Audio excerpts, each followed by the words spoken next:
சற்று நேரம் தியானிக்கும்படியாக எடுத்துக்கொண்ட வேத வசனம் மத்தேயு எழுதின சுவிசேஷ புஸ்தகம் 5ஆம் அதிகாரம் 13ஆம் வசனத்தை வாசிக்க கேட்போம்.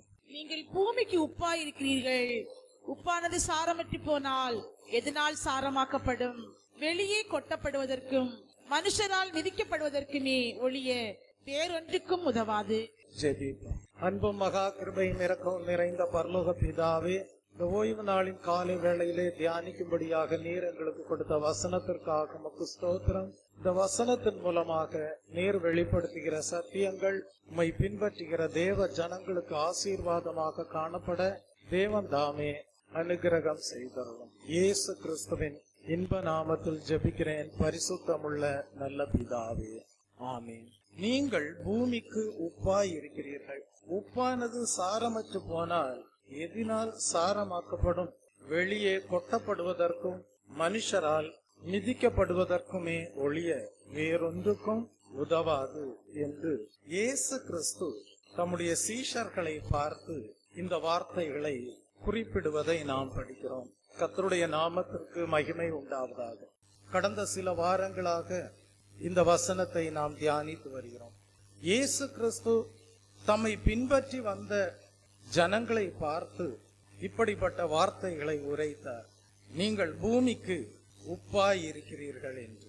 ஆம், பிதாவாகிய தேவனையும் அவருடைய குமாரனாகிய இயேசு கிறிஸ்துவையும் விசுவாசிக்கிறவர்கள், தேவனுடைய வார்த்தைகளின்படி வாழுகிறவர்கள் எப்படி காணப்பட வேண்டும் என்றால், இந்த பூமியிலே வாழ்கிற மனிதர்களுக்கும் தேவனுக்கும் பயனுள்ளவர்களாக வாழ வேண்டும். Price the Lord. அப்படியானால் தேவ ஜனங்கள் எல்லா சூழ்நிலைகளிலேயும் மற்ற ஜனங்களுக்கும் தேவனுக்கும் பயனுள்ளவர்களாக வாழ முடியுமா? ஒரு கேள்வி எழும்புகிறது. பொதுவாக நீங்கள் உப்பை எடுத்துக்கொள்வீர்கள் என்றால் அது தன்னிலே காணப்படக்கூடிய உவர்ப்பு தன்மையை இழக்கக்கூடிய சூழ்நிலைகளை சந்திப்பது உண்டு. மழையில் நனைந்து விட்டால் அல்லது வெயிலில் அதிக நாட்கள் காய்ந்து விட்டால் உப்பானது என்ன செய்துவிடும் என்றால் அதனுடைய உவர்ப்பு தன்மையை இழந்து போய்விடும். அப்படியானால் ஒரு கேள்வி எழும்புகிறது. தேவ ஜனங்களை பார்த்து இயேசு கிறிஸ்து சொல்லுகிறார், நீங்கள் இந்த பூமிக்கு உப்பாய் இருக்கிறீர்கள் என்று. அப்படியானால் இந்த பூமியிலே வாழக்கூடிய ஜனங்களுக்கும் தேவனுக்கும் அவர்கள் பயனுள்ளவர்களாக காணப்பட வேண்டும் என்றால் ஒரு கேள்வி எழும்புகிறது. உப்பானது எப்படி சில சூழ்நிலைகளிலே உவர்ப்பு தன்மையை இழந்து போய்விடுமோ அதுபோல தேவ ஜனங்களும் தாங்கள் சந்திக்கக்கூடிய சில பிரதிகூலமான சூழ்நிலைகளிலே மற்ற ஜனங்களுக்கும் தேவனுக்கும் பயனுள்ளவர்களாக வாழ முடியுமா? ஒரு கேள்வி எழும்புகிறது. தேவ ஜனங்கள் தாங்கள் சந்திக்கக்கூடிய சில பிரதிகூலமான சூழ்நிலைகளிலேயும் தேவனுக்கும் தேவ ஜனங்களுக்கும் இந்த பூமியிலே வாழ்கிற ஜனங்களுக்கும் பயனுள்ளவர்களாக வாழ முடியுமா? ஒரு கேள்வி எழும்புகிறது. அந்த கேள்விக்கான பதிலை நாம் கடந்த சில வாரங்களாக தியானித்து வருகிறோம். தேவ ஜனங்கள் எப்படிப்பட்ட சூழ்நிலைகளை சந்திக்கும் போது தாங்கள் பெற்றிருக்கக்கூடிய தெய்வீக தன்மையை இழந்து போவதற்கு ஏதுவாக காணப்படுவார்கள் என்பதை நாம் தியானித்தோம். ஆனாலும் அந்த எல்லா சூழ்நிலைகளிலேயும் எப்படி வாழ வேண்டும் என்பதை குறித்தும் நாம் தியானித்தோம். எப்படி அந்த எல்லா பிரதிகூலமான சூழ்நிலைகளிலேயும் ஜீவித்தால் தெய்வீக தன்மையை பாதுகாத்துக் கொள்ளலாம், கிறிஸ்துவின் திவ்ய சுபாவங்களை பாதுகாத்துக் கொள்ளலாம், எப்படி தேவனுடைய பார்வையிலே விலையேற பெற்றவர்களாக காணப்படலாம், எப்படி மற்ற ஜனங்களுக்கும் தேவனுக்கும் பயனுள்ளவர்களாக காணப்படலாம் என்பதை குறித்து நாம் தியானித்தோம். 3 அனுபவங்களை நாம் கடந்த சில வாரங்களாக தியானித்து வருகிறோம். முதலாவது அனுபவம் என்னவென்றால், தேவ ஜனங்கள் உப்பானது எப்படி சில பிரதிகூலமான சூழ்நிலைகளிலே உவர்ப்பு தன்மையை இழந்து போகிறதோ அப்படி தாங்கள் அடைந்த தெய்வீக தன்மையை இழந்து போகாதபடி எச்சரிக்கையாக வாழும்படியாக அவர்கள் என்ன செய்ய வேண்டும் என்றால், அவர்கள் சொல் தவறுகிறவர்களாக தாங்கள் சொல்லுகிற சொல்லை காப்பாற்றும் பூரண புருஷர்களாக வாழ வேண்டும் என்று அறிந்து கொண்டோம். அதாவது மற்றவர்களுக்கு உத்தரவு சொல்லும் போது தேவனுடைய வார்த்தைகளை தங்களுடைய இருதயத்திலே வைத்து அதை அறிந்து கொண்டு அந்த தேவனுடைய வார்த்தைகளின்படியே அந்த தேவனுடைய வார்த்தைகளையே சார்ந்து கொண்டு உத்தரவு சொல்லக்கூடியவர்களாக காணப்பட வேண்டும் என்று நாம் அறிந்து கொண்டோம். அப்படி உத்தரவு சொல்லும் போது தேவ ஜனங்கள் பொய் சொல்லாதவர்களாக காணப்படுவார்கள். அப்படி உத்தரவு சொல்லும் போது கெட்ட வார்த்தைகளை பேசாதவர்களாக காணப்படுவார்கள். அப்படி உத்தரவு சொல்லும் போது தாங்கள் சொல்லுகிற சொல்லை காப்பாற்றக்கூடிய பூர்ண புருஷர்களாக காணப்படுவார்கள் என்பதை அறிந்து கொண்டோம். கர்த்தருடைய நாமத்திற்கு மகிமை உண்டாவதாக. அப்படியானால் அநேக சந்தர்ப்பங்களிலே தேவ ஜனங்கள் தாங்கள் பெற்றிருக்கக்கூடிய தெய்வீக தன்மையை எதனால் இழந்து விடுகிறார்கள் என்றால், சிலருக்கு உத்தரவு சொல்லக்கூடிய சந்தர்ப்பங்கள் வரும்போது அவர்கள் வேத வசனங்களை சார்ந்து கொள்ளாமல் காணப்படுவதன் மூலமாக அவர்கள் பூர்ண புருஷர்களாக இருப்பது கிடையாது. அவர்கள் தேவன் கொடுத்த தெய்வீக தன்மையை இழந்து போகக்கூடியவர்களாக காணப்படுவார்கள். ஆகவே உப்பானது சில சூழ்நிலைகளிலே உவர்ப்பு தன்மையை இழந்து போவது போல சில பிரதிகூலமான சூழ்நிலைகளை தேவ ஜனங்கள் சந்திக்கும் போது, அதாவது சிலருக்கு உத்தரவு சொல்ல வேண்டிய சூழ்நிலைகள் வரும்போது அவர்கள் மிகவும் எச்சரிக்கையாக தாங்கள் சொல்லுகிற சொல் நிறைவேற்றப்படுவதற்கு ஏதுவாக காணப்பட வேண்டும் என்பதை அறிந்து வேத வசனங்களை சார்ந்து கொண்டு உத்தரவு சொல்லக்கூடியவர்களாக காணப்பட வேண்டும். கர்த்தருடைய நாமத்திற்கு மகிமை உண்டாவதாக. உப்பை வேத வசனங்களோடு ஒப்பிடலாம். நீங்கள் உப்புடையவர்களாய் இருங்கள் என்று வேதத்திலே படிக்கிறோம். அப்படியானால் தேவ ஜனங்கள் சாரமேற்றப்பட்ட உப்பாக இந்த பூமிக்கு காணப்படுகிறார்கள். அதனுடைய அர்த்தம் என்ன? வேத வசனங்களை அவர்கள் சரியாக தங்களுடைய வாழ்க்கையிலே சார்ந்து கொண்டு அதை மற்ற ஜனங்களுக்கும் தேவனுக்கும் ஆசீர்வாதமாக பயன்படுத்தக்கூடியவர்களாக காணப்படுகிறார்கள். கர்த்தருடைய நாமத்திற்கு மகிமை உண்டாவதாக. அப்படி பயனுள்ளவர்களாக வாழ வேண்டிய தேவ ஜனங்கள் மற்றவர்களுக்கு உத்தரவு சொல்லக்கூடிய, மற்றவர்களுக்கு பதில் சொல்லக்கூடிய சந்தர்ப்பங்கள் வரும்போது சரியாக வேத வசனத்தின் அடிப்படையிலே வேத வசனத்தை சார்ந்து கொள்ளாமல் ஏனோதானோ என்று உத்தரவு சொல்லுவார்களே, ஆனால் பின் நாட்களிலே அவர்களால் அதை நிறைவேற்ற முடியாமல் போய்விடும். பின்பு தேவ ஜனங்கள் தாங்கள் சந்தித்த அப்படிப்பட்ட சந்தர்ப்பங்களிலே தாங்கள் பெற்றுக்கொண்ட தெய்வீக தன்மையை இழந்து போனவர்களாக காணப்படுவார்கள். ஜனங்கள் தவறாக அடையாளப்படுத்தி காட்டும் விதமாக மாறி போவார்கள். அவருடைய பேச்சை ஓடுகிற தண்ணீரில் தான் எழுத வேண்டும் என்று சொல்லுவதற்கு ஏதுவான அடையாளத்தை பெற்றுக்கொள்வார்கள். அவர் ஒன்றை சொல்லுவார், ஆனால் அதன்படி செய்ய மாட்டார் என்று சொல்லப்படுவதற்கு ஏதுவான அடையாளத்தை பெற்றுக்கொள்வதற்கு ஏதுவாக மாறி போவார்கள்.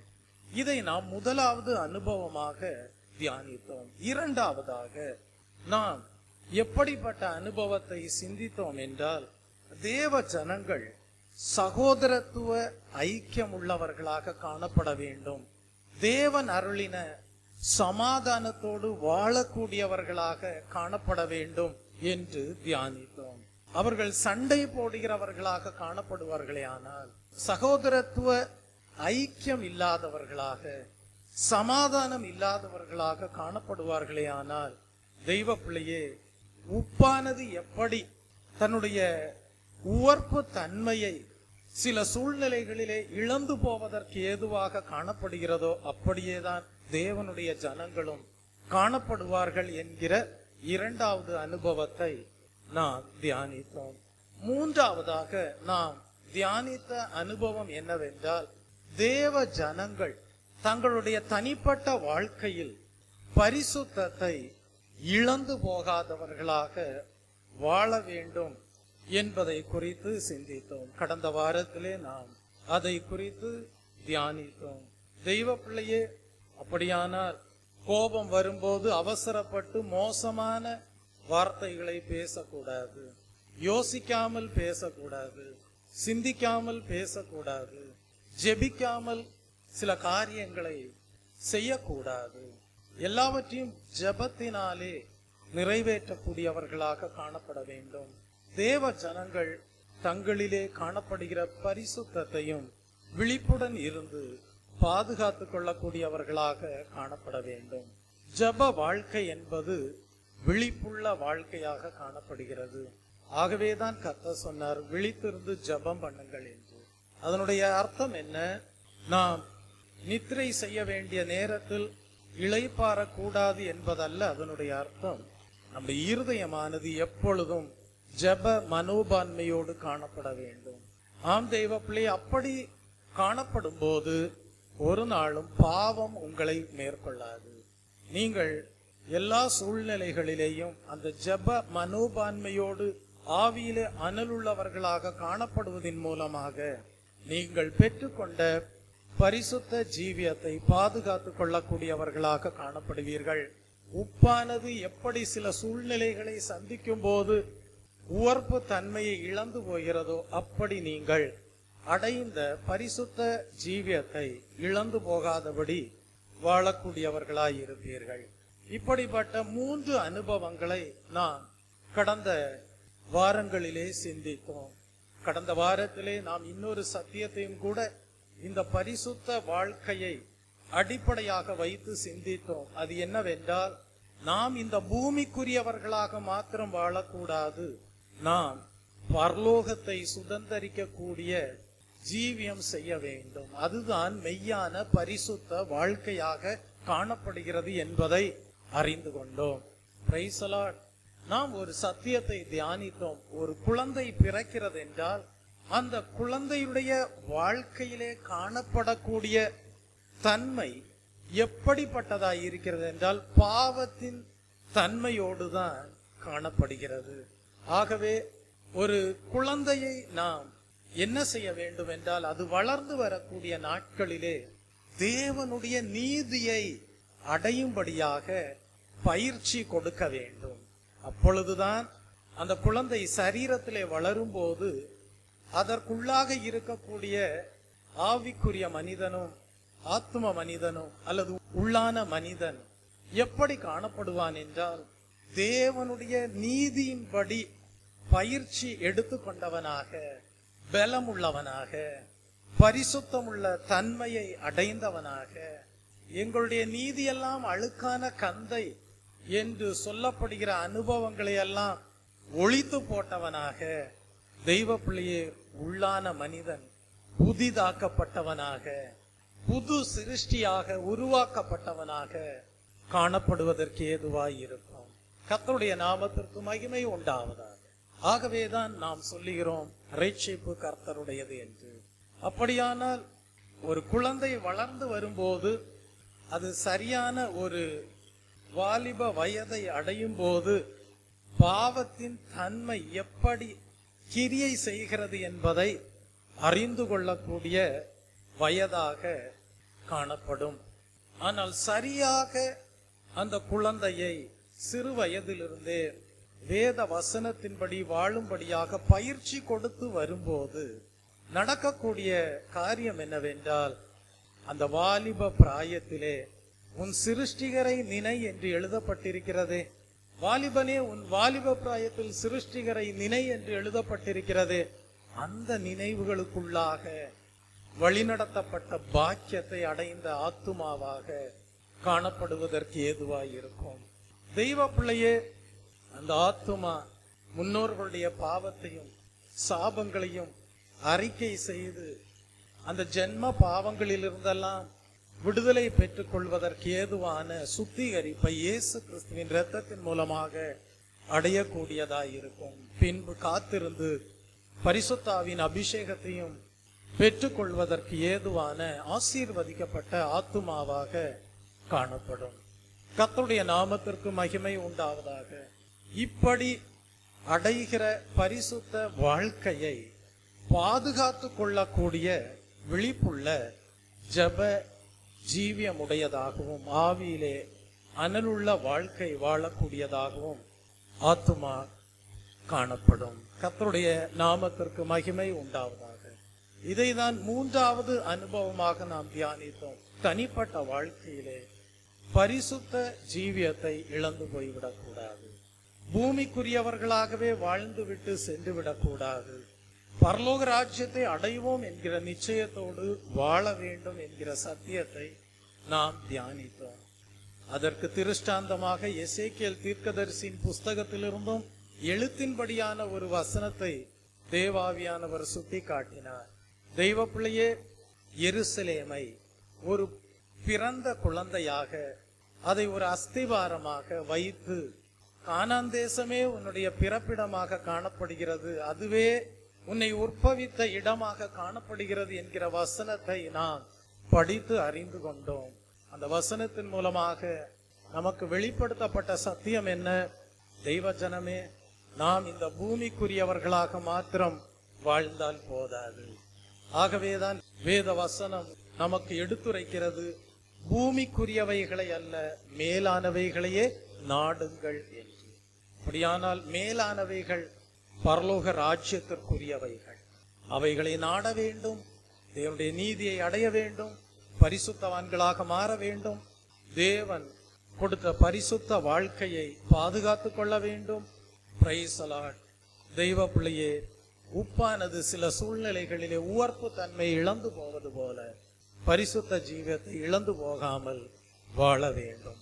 இப்படிப்பட்ட 3 அனுபவங்களை கடந்த சில வாரங்களாக நாம் தியானித்தோம். இந்த நாளிலேயும் கூட ஒரு அனுபவத்தை தியானிக்கும்படியாக தேவாவியானவர் விரும்புகிறார். கர்த்தருடைய நாமத்திற்கு மகிமை உண்டாவதாக. வாசியுங்கள். யோபுவின் புஸ்தகம் 6ஆம் அதிகாரம் 6ஆம் வசனத்தை வாசித்து பாருங்கள். ருசியில்லாத பதார்த்தத்தை உப்பில்லாமல் சாப்பிடக்கூடுமோ? முட்டையின் வெள்ளை கருவில் சுவை உண்டோ? கர்த்தருடைய நாமத்திற்கு மகிமை உண்டாவதாக.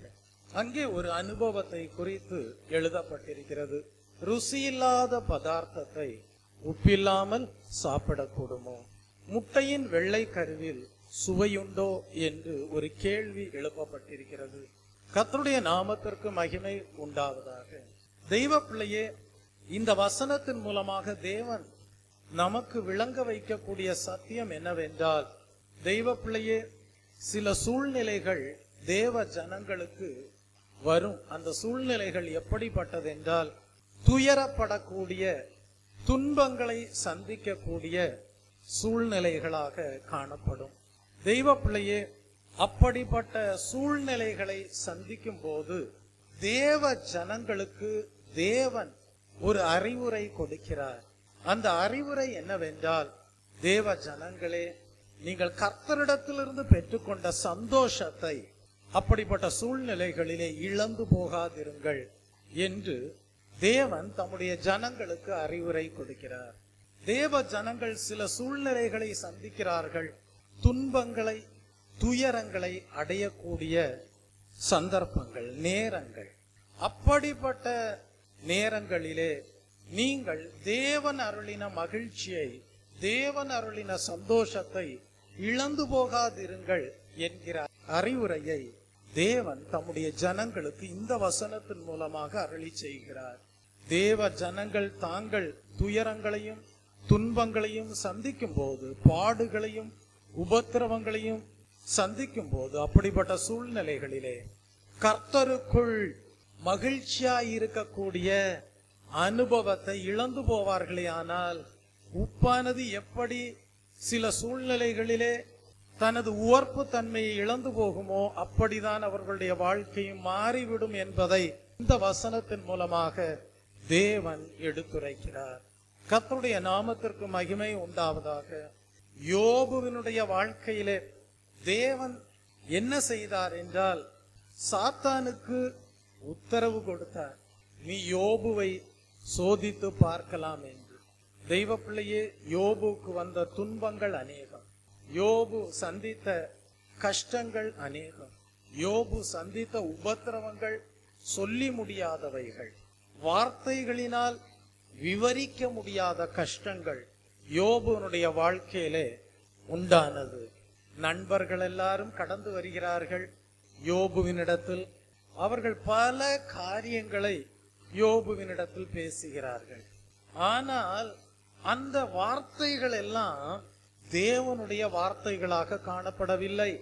தெய்வ பிள்ளையை சாரமேற்றப்பட்ட உப்பாக அவர்கள் அந்த சூழ்நிலைகளிலே யோபுவுக்கு காணப்படவில்லை.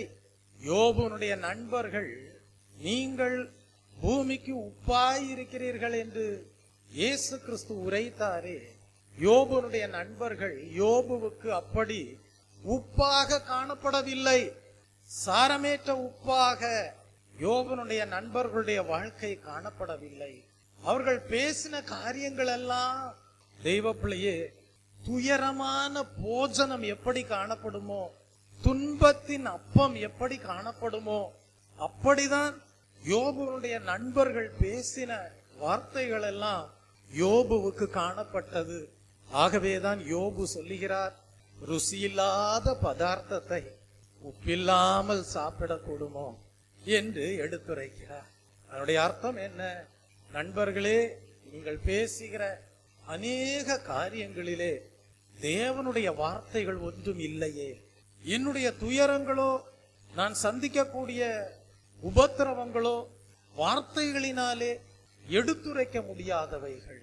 ஆனால் நீங்களோ என்ன செய்கிறீர்கள் என்றால், தேவனுடைய வார்த்தைகள் அல்லாத உப்பில்லாத போஜனத்தை எனக்கு கொடுப்பது போல தேவனுடைய வார்த்தைகள் அல்லாத அநேக காரியங்களை என்னோடு பேசுகிறீர்கள் என்று யோபு அங்கலாய்ப்பதை நாம் இங்கே படிக்கிறோம். கர்த்தருடைய நாமத்திற்கு மகிமை உண்டாவதாக. யோபு குறிப்பிடுகிறார், ருசியில்லாத பதார்த்தத்தை உப்பில்லாமல் சாப்பிடக்கூடுமோ என்று எடுத்துரைக்கிறார். நீங்கள் யோபுவின் புஸ்தகம் 6ஆம் அதிகாரம் 7ஆம் வசனத்தை படிக்கும் போது, உங்கள் வார்த்தைகளை என் ஆத்துமா தொட மாட்டேன் என்கிறது, அவைகள் அரோசிகமான போஜனம் போல் இருக்கிறது என்று குறிப்பிடுகிறார். நண்பர்களுடைய வார்த்தைகளை தான் உட்கொள்ள வேண்டிய போஜனத்தோடு ஒப்பிட்டு யோபு பேசுகிறார். ஆம், வேதத்திலே நாம் படிக்கிறோம், எரேமியா தீர்க்கதரிசி சொல்லுகிறான், அந்த வார்த்தைகள் கிடைத்தவுடனே அதை உட்கொண்டேன். அப்படியானால் தேவனுடைய வார்த்தைகள் கடந்து வரும்போது அது ஆத்துமாவை பலப்படுத்தக்கூடியதாயிருக்கும், அது ஆத்துமாவிற்கு தேவையான வார்த்தைகளாயிருக்கும், அது ஆத்துமாவை சந்தோஷப்படுத்தக்கூடியதாயிருக்கும், அது ஆத்துமாவை குணப்படுத்தக்கூடியதாக காணப்படும். ஆனால் நண்பர்கள் பேசின வார்த்தைகள் தேவனுடைய வார்த்தைகளாக காணப்படவில்லை. ஆகவே யோபு சொல்லுகிறான், உங்களுடைய வார்த்தைகள் எல்லாம் என் ஆத்துமாவை தொடமாட்டேன் என்கிறது என்று குறிப்பிடுகிறார். அவைகளெல்லாம் அரோசிகமான போஜனம் போல் இருக்கிறது என்று சொல்லுகிறார். யோபு அந்த சூழ்நிலையிலே எப்படி காணப்பட்டார் என்றால், தேவனே, நான் சாகும்படியாக விரும்புகிறேன் என்று சொல்வதற்கேற்ற சூழ்நிலையிலே காணப்பட்டார். தெய்வ பிள்ளையே, அப்படியானால் யோபு விரும்பினது சாவை விரும்பினார். ஆனால் தேவனுடைய சித்தம் அதுவல்ல. யோபு சாவது அல்ல தேவனுடைய சித்தமாய் இருந்தது. ஆனால் யோபு விரும்பினது சாவை விரும்பினார். நீங்கள் அதே அதிகாரத்தில், யோபுவின் புஸ்தகம் 6ஆம் அதிகாரத்தில் தொடர்ந்து படித்துக் கொண்டே வருவீர்கள் என்றால், யோபுனுடைய விருப்பம் எப்படி காணப்பட்டது என்பதை அறிந்து கொள்ள முடியும். யோபு சாவை விரும்பக்கூடியவராக காணப்பட்டார். தெய்வ பிள்ளையே, 9ஆம் வசனத்தை நீங்கள் படிப்பீர்கள் என்றால், தேவன் என்னை நொறுக்க சித்தமாய் தம்முடைய கையை நீட்டி என்னை துண்டித்து போட்டால் நலமாய் இருக்கும் என்று குறிப்பிடுகிறார். அப்படியானால் யோபு சாவை விரும்புகிறார்.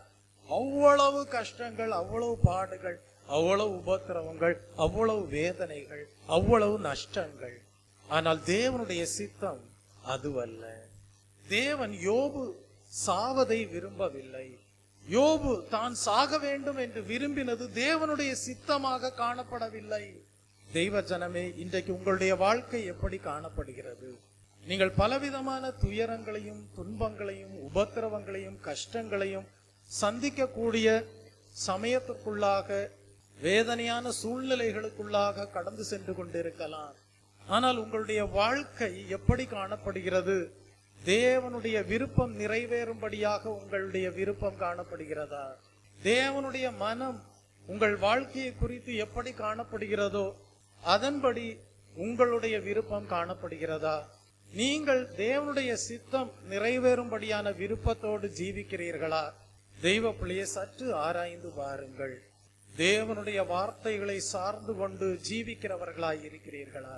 ஆகவேதான் இந்த 4வது அனுபவத்திலே நாம் படித்து அறிந்து கொள்ளக்கூடிய சத்தியம் என்னவென்றால், உங்கள் பல கஷ்டங்களையும் உபத்திரவங்களையும் தேவ ஜனங்களே சந்திக்கலாம். ஆனால் அதன் மத்தியிலே கர்த்தர் உங்களுக்கு அருளின மகிழ்ச்சியை நீங்கள் இழந்து போய்விடக் கூடாது.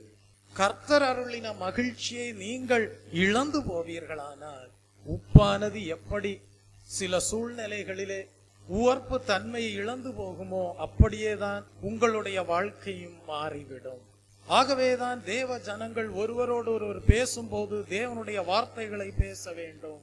சாரமேற்றப்பட்ட உப்பை போல பயனுள்ளவர்களாக காணப்பட வேண்டும்.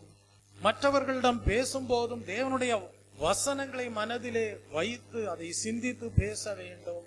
தேவனுக்கும் ஜனங்களுக்கும் பயனுள்ளவர்களாக வாழ வேண்டும்.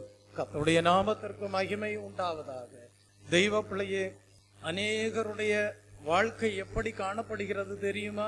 தாங்கள் விரும்பினதை அடையும் போது மாத்திரம்தான் மகிழ்ச்சியோடு வாழக்கூடியவர்களாக இருக்கிறார்கள்.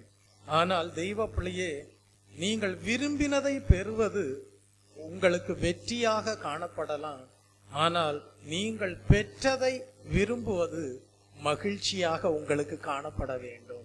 அதுதான் தெய்வீகரமான வாழ்க்கை. Price the Lord. இன்றைக்கு உங்களுடைய ஜீவியம் எப்படி காணப்படுகிறது? நீங்கள் விரும்பினதை பெற்றுக்கொள்ளாததினாலே நீங்கள் மகிழ்ச்சி இல்லாமல் காணப்படுகிறீர்களா? நீங்கள் விரும்புவதை பெறுவது வெற்றி, ஆனால் நீங்கள் பெற்றதை விரும்புவது மகிழ்ச்சி.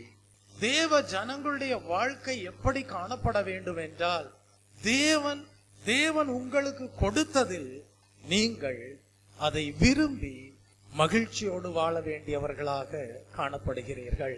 கர்த்தருடைய நாமத்திற்கு மகிமை உண்டாவதாக. இன்றைக்கு தேவ ஜனங்களே, உங்களுடைய வாழ்க்கை எப்படி காணப்படுகிறது சற்று ஆராய்ந்து பாருங்கள். பலவிதமான கஷ்டங்களையும் உபத்திரவங்களையும் பாடுகளையும் சந்திக்கக்கூடிய பிரதிகூலங்கள் உங்களுடைய சூழ்நிலைகளாக காணப்படலாம். ஆனால் நீங்கள் கர்த்தர் அருளின மகிழ்ச்சியை இழந்து போகாமல் ஜீவிக்கிறீர்களா? சற்று உங்களுடைய வாழ்க்கையை ஆராய்ந்து பாருங்கள். தெய்வ பிள்ளையே, இதிலேதான் வாழ்க்கையின் உண்மையான மகிழ்ச்சி அடங்கி இருக்கிறது. Price the Lord. மனித வாழ்க்கையின் இந்த தத்துவத்தை தான் பவுல் அப்போஸ்தலன் வேதாகமத்தில் குறிப்பிடுகிறார்.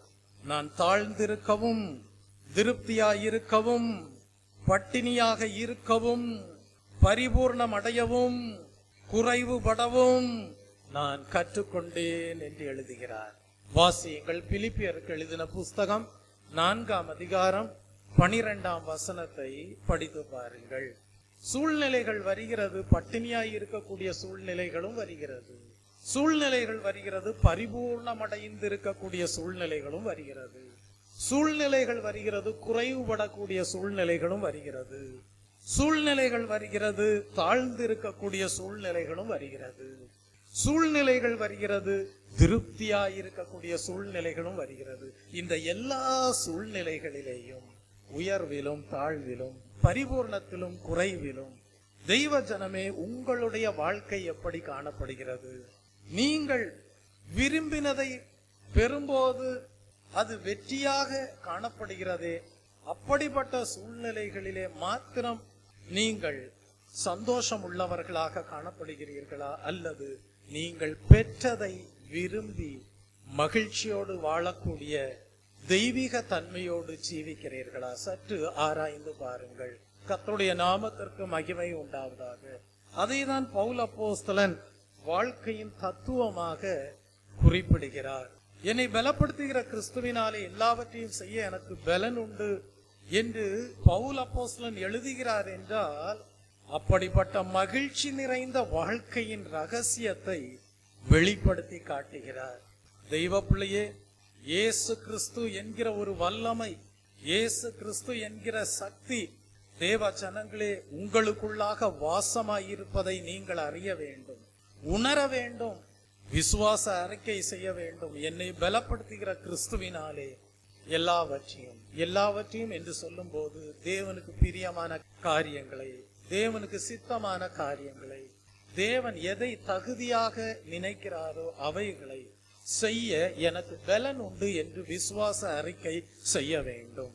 கர்த்தருடைய நாமத்திற்கு மகிமை உண்டாவதாக. அப்பொழுது நீங்கள் தேவனுடைய வல்லமையை உணரக்கூடியவர்களாக காணப்படுவீர்கள். தெய்வ ஜனமே, அப்படியானால் நீங்கள் என்ன செய்ய வேண்டும்? எல்லா சூழ்நிலைகளிலேயும் பிரதிகூலங்களிலேயும் மகிழ்ச்சியை இழந்து போகாத வண்ணம் வாழ வேண்டுமானால் என்ன செய்ய வேண்டும்? இயேசுவின் முகத்தை நோக்கி பார்க்க வேண்டும். கர்த்தருடைய நாமத்திற்கு மகிமை உண்டாவதாக. இயேசுவின் முகத்தை நோக்கி பார்த்து ஜீவித்தால்தான் எல்லா பிரதிகூலமான சூழ்நிலைகளிலேயும் மகிழ்ச்சியோடு நீங்கள் வாழ முடியும். யோபுனுடைய வாழ்க்கையிலே நண்பர்கள் மூலமாக கடந்து வந்த வார்த்தைகள் எல்லாம் தேவனுடைய வார்த்தைகளாக காணப்படவில்லை.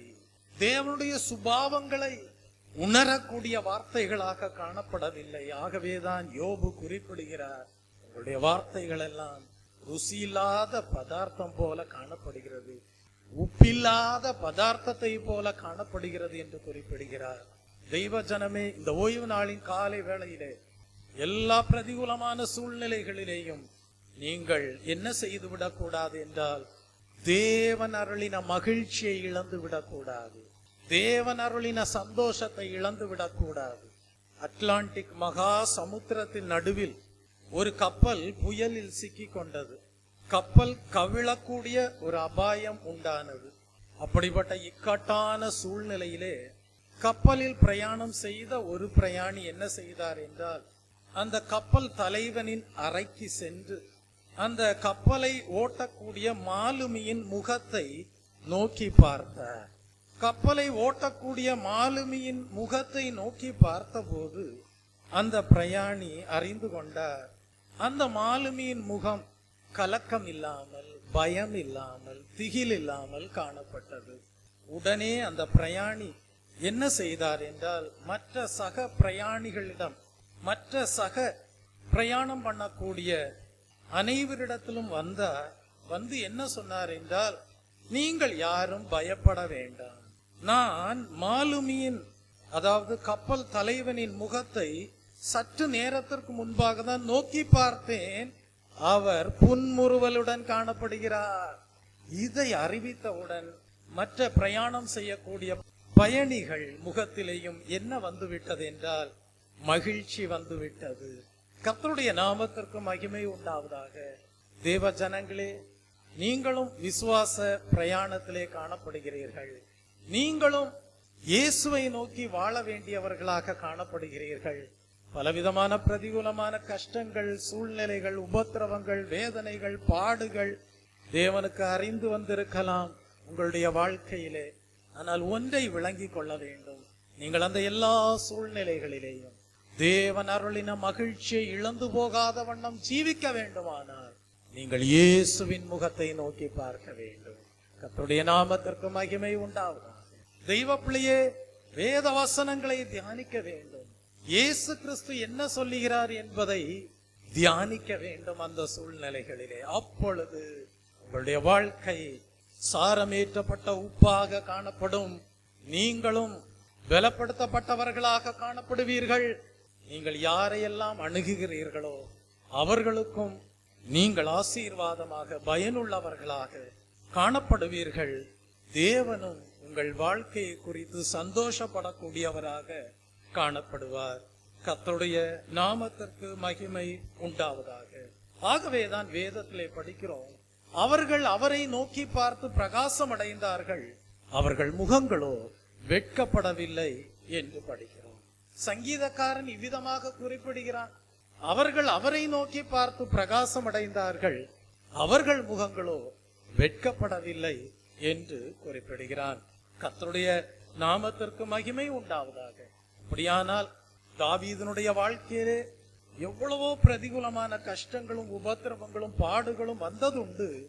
ஆனால் தாவீதினுடைய வாழ்க்கையின் அனுபவம் எப்படி காணப்பட்டிருந்திருக்கிறது என்றால், அவர் அந்த எல்லா சூழ்நிலைகளிலேயும் கர்த்தருடைய முகத்தை நோக்கி பார்க்கக்கூடிய அனுபவத்திற்குள்ளாக கடந்து செல்லக்கூடியவராய் இருந்திருக்கிறார். கர்த்தருடைய நாமத்திற்கு மகிமை உண்டாவதாக. இந்த ஓய்வு நாளின் காலை வேளையிலே தேவ ஜனங்களே, உங்களுடைய வாழ்க்கை எப்படி காணப்படுகிறது? இந்த பிரதிகூலமான சூழ்நிலைகளிலே, பாடுகளிலே, உபத்திரவங்களிலே, குறைவுகளிலே உங்களுடைய ஜீவியம் எப்படி காணப்படுகிறது? தேவன் உங்களுக்கு கொடுத்தவைகளிலே மகிழ்ச்சியா இருக்க முடிகிறதா? தெய்வ பிள்ளையே, எல்லா பிரதிகூலமான சூழ்நிலைகளிலேயும் என்னை பலப்படுத்துகிற கிறிஸ்துவினாலே என்று பலன் கொள்ளக்கூடியவர்களாக, மகிழ்ச்சியோடு வாழக்கூடியவர்களாக, தேவன் அருளின மகிழ்ச்சியை இழந்து போகாதவர்களாக ஜீவிக்க அறிந்தவர்களாய் இருக்கிறீர்களா? கர்த்தருடைய நாமத்திற்கு மகிமை உண்டாவதாக. தெய்வ பிள்ளையே, உங்களுடைய சந்தோஷம் உங்களுடைய வாழ்க்கையின் சூழ்நிலைகளை, சந்தர்ப்பங்களை அடிப்படையாக கொண்டு காணப்படக்கூடாது. உங்களுடைய சந்தோஷம் உங்களுடைய வாழ்க்கையிலே நீங்கள் சந்திக்கக்கூடிய சூழ்நிலை, சந்தர்ப்பங்கள் அதன் மீது சார்ந்ததாக அல்ல, அவைகளுக்கு மேலாக, அப்பாற்பட்டதாக இருக்கக்கூடியதாக கற்றுக்கொள்ள வேண்டும். கர்த்தருடைய நாமத்திற்கு மகிமை உண்டாவதாக. ஒரு மனிதனுக்கு உண்மையான மகிழ்ச்சி அவனுடைய உள்நிலை, மனநிலையை பொறுத்ததாகவே காணப்பட வேண்டும், சூழ்நிலைகளை பொறுத்ததாக காணப்படக்கூடாது. தேவ ஜனங்களே, உங்களுடைய மகிழ்ச்சி நீங்கள் சந்திக்கக்கூடிய சூழ்நிலைகளை பொறுத்து காணப்படக்கூடாது. உங்களுடைய உள்நிலை, உங்களுடைய மனநிலையை பொறுத்ததாக காணப்பட வேண்டும். கர்த்தருடைய நாமத்திற்கு மகிமை உண்டாவதாக. அப்படியானால் உங்களுடைய மனநிலை இயேசு கிறிஸ்துவினால் உண்டான மகிழ்ச்சியோடு எப்பொழுதும் காணப்பட வேண்டும். உங்களுடைய மனநிலை எப்பொழுதும் இயேசு கிறிஸ்து அருளின மகிழ்ச்சியோடு காணப்படுமேயானால், நீங்கள் எப்படிப்பட்ட சூழ்நிலைகளை சந்தித்தாலும் அந்த சூழ்நிலைக்கு அப்பாற்பட்டவர்களாக, நீங்கள் மகிழ்ச்சியை இழந்து போகாதவர்களாக எப்பொழுதும் கர்த்தருக்குள் சந்தோஷமாய் இருப்பீர்கள். இப்படிப்பட்ட வாழ்க்கையை வாழ அறிந்து கொண்ட பரிசுத்த பவுல் தான் எழுதுகிறார், எப்பொழுதும் கர்த்தருக்குள் சந்தோஷமாய் இருங்கள் என்று. தெய்வ பிள்ளையே, அத்திமரத்திலே பழங்கள் நிறைந்திருந்தால் இயல்பாக அது ஒரு வெற்றி, சந்தோஷப்படுவதற்கு ஏதுவாய் இருக்கும். வயல்களில் தானியம் நிறைவாக விளைந்திருந்தால் வெற்றி, சந்தோஷப்படுவதற்கு ஏதுவாக காணப்படும். ஆட்டு மந்தையிலே நல்ல முதல் உண்டானால், பலன் உண்டானால், திராட்சை செடியிலே நல்ல பலன் உண்டானால் வெற்றி, மகிழ்ச்சி, சந்தோஷப்படுவதற்கு ஏதுவாக காணப்படும். ஆனால் ஆபகு தீர்க்கதரிசி எழுதுகிறான், அத்திமரம் துளிர் விடாமல் போனாலும், திராட்சை செடிகளில் பழமற்று போனாலும், வயல்களில் தானியம் விளையாமல் போனாலும் நான் கர்த்தருக்குள் மகிழ்ச்சியாயிருப்பேன் என்று குறிப்பிடுகிறார். அப்படியானால் ஆபகுக் தீர்க்கதரிசி மனித வாழ்க்கையின் உண்மையான தத்துவம் என்னவா இருக்க வேண்டும் என்பதை சுட்டி காட்டுகிறார். தேவ ஜனங்களே, உங்களுடைய மகிழ்ச்சி நீங்கள் பரிபூர்ணமாக ஆசீர்வாதங்களை பெற்றுக்கொள்ளும் போது மாத்திரமல்ல, குறைவுபடும் போதும், உங்களுடைய வாழ்க்கையிலே குறைவுகள் வரும் போதும் உங்களுடைய மனநிலை எப்படி காணப்பட வேண்டும் என்பதை சுட்டி காட்டுகிறார். உங்களுடைய உள்நிலை எப்படி காணப்பட வேண்டும் என்று சுட்டி காட்டுகிறார். நீங்கள் கிறிஸ்துவினால் உண்டாகக்கூடிய மகிழ்ச்சியோடு வாழ வேண்டும். நீங்கள் சூழ்நிலைகளை அடிப்படையாக வைத்து அல்ல, அதை மேற்கொண்டு வாழக்கூடிய, கிறிஸ்துவினால் உண்டாகக்கூடிய மகிழ்ச்சியோடு வாழக்கூடிய மனநிலையோடு காணப்பட வேண்டும் என்பதை சுட்டி காட்டுகிறார். கர்த்தருடைய நாமத்திற்கு மகிமை உண்டாவதாக. ஆகவேதான் வேதத்திலே படிக்கிறோம், கர்த்தருக்குள் மனமகிழ்ச்சியாயிருப்பதே உங்கள் பலன் என்று. கர்த்தருடைய நாமத்திற்கு மகிமை உண்டாவதாக. அப்படியானால் இப்படி பிரசங்கம் பண்ணுவதனால் நீங்கள் நினைத்து கொள்ளக்கூடாது, அத்தி மரத்தில் நல்ல பலன் வரக்கூடாது என்று நீங்கள் அப்படி நினைத்து விடக்கூடாது. திராட்சை செடியிலே நல்ல பலன் இருக்கக்கூடாது என்று நீங்கள் அப்படி நினைத்து கொள்ளக்கூடாது. பாஸ்டர் சொல்லுகிறார், அப்ப பாஸ்டருக்கு எப்பயுமே விருப்பம் திராட்சை செடியில கனி இருக்கக்கூடாது, பாஸ்டருக்கு எப்பயுமே விருப்பம் அத்தி மரத்துல பழங்கள் இருக்கக்கூடாது, பாஸ்டருக்கு எப்பயுமே விருப்பம் தொழுவத்திலே நல்ல முதல் உண்டாகி இருக்க கூடாது. இதுதான் எங்க பாஸ்டருடைய விருப்பம் என்று நீங்கள் தவறாக நினைத்து கொள்ளக்கூடாது. தேவன் உங்களை ஆசீர்வதிக்கவும் செய்கிறார். ஆனால் சில சூழ்நிலைகள் வருகிறது, சில சந்தர்ப்பங்கள் வருகிறது, உபத்திரவங்களை சந்திக்கக்கூடிய சூழ்நிலைகள், பாடுகளை சந்திக்கக்கூடிய சூழ்நிலைகள், குறைவுகள் வரக்கூடிய சூழ்நிலைகள். அப்பொழுது நீங்கள் மகிழ்ச்சியை இழந்து போகாத வண்ணம் உங்கள் ஜீவியம் காணப்பட வேண்டுமானால் நீங்கள் எப்படிப்பட்டவர்களாய் இருக்க வேண்டும் என்பதை தான் தேவாவியானவர் இந்த காலை வேளையிலே உங்களுக்கு சுட்டி காட்டுகிறார்.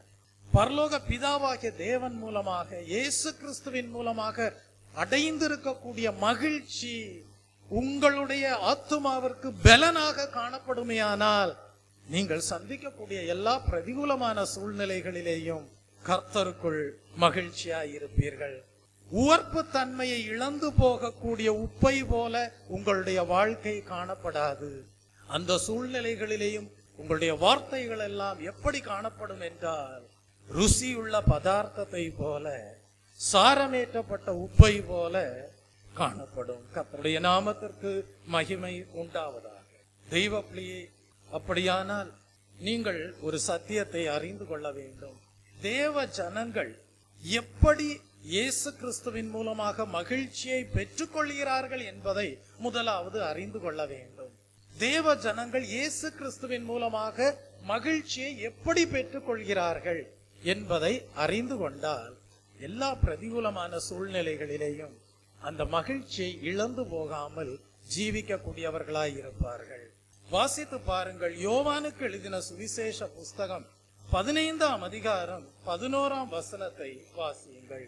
யோவானுக்கு எழுதின சுவிசேஷ புஸ்தகம் 15ஆம் அதிகாரம் 11ஆம் வசனத்தை வாசித்து பாருங்கள். என்னுடைய சந்தோஷம் உங்களில் நிலைத்திருக்கும்படிக்கும், உங்கள் சந்தோஷம் நிறைவாய் இருக்கும்படிக்கும் இவைகளை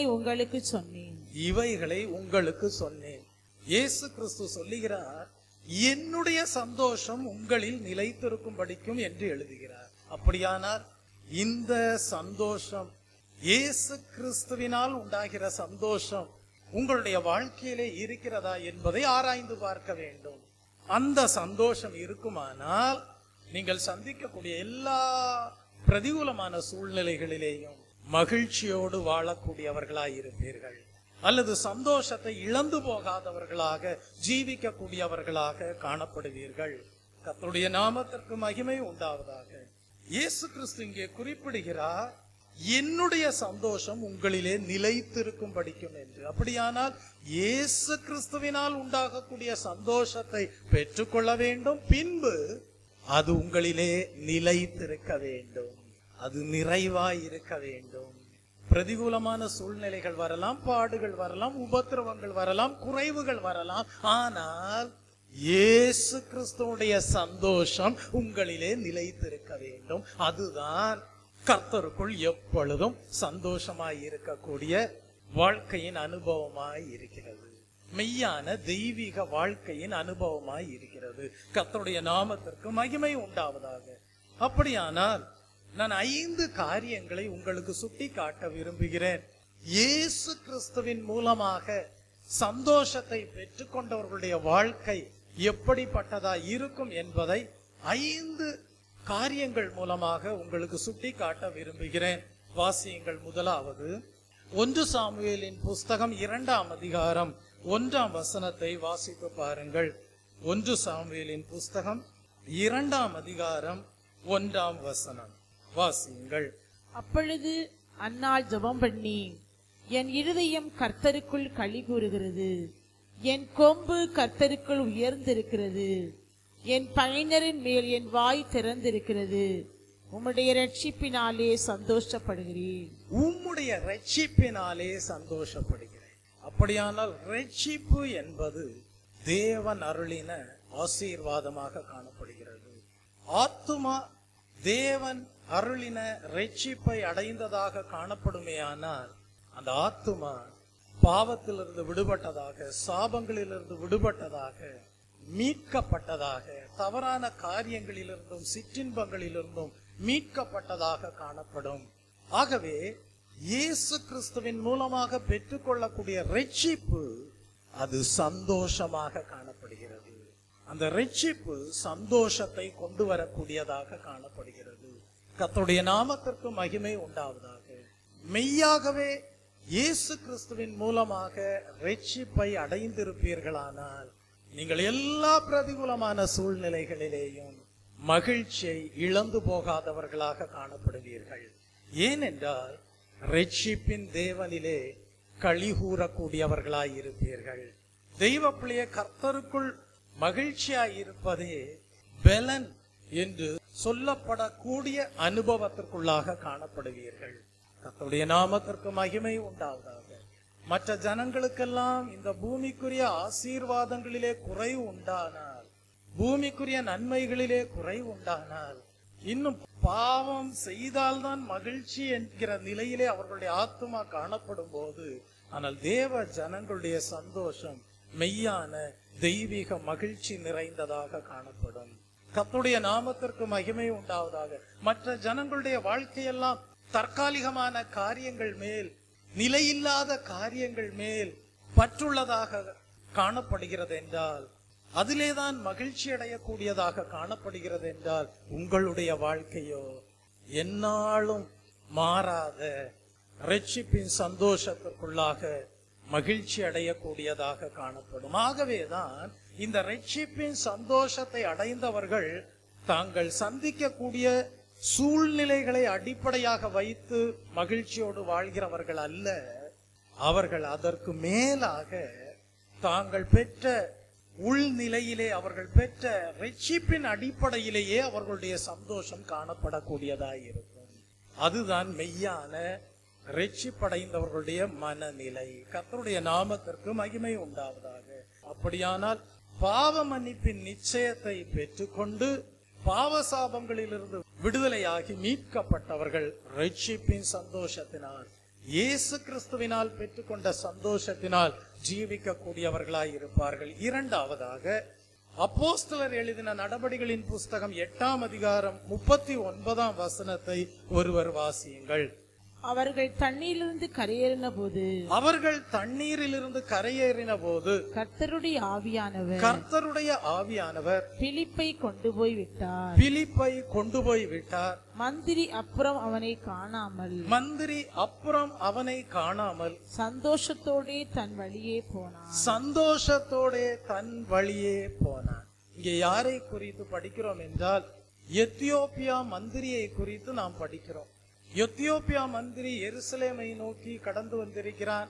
பின்பு எருசலேமை விட்டு தன்னுடைய தேசத்திற்கு நேராக ரதங்களிலே போய்கொண்டிருக்கிறான். அவன் வேதாகமத்தை படித்து கொண்டே போகிறான். அந்த சந்தர்ப்பத்திலே சமாரியாவிலே ஊழியம் செய்து கொண்டிருந்த பிலிப்புவை தேவாவியானவர் வனாந்திர மார்க்கமாக இந்த எத்தியோப்பியா மந்திரியை சந்திக்கும்படியாக அனுப்புகிறார். தேவாவியானவருக்கு கீழ்ப்படிந்து பிலிப்பு வனாந்திர மார்க்கமாய் போய்கொண்டிருக்கக்கூடிய எத்தியோப்பியா மந்திரியினுடைய ரதத்தோடு சேர்ந்து கொள்கிறான். அங்கே எத்தியோப்பியா மந்திரிக்கு பிலிப்பு சுவிசேஷத்தை போதிக்கிறான்.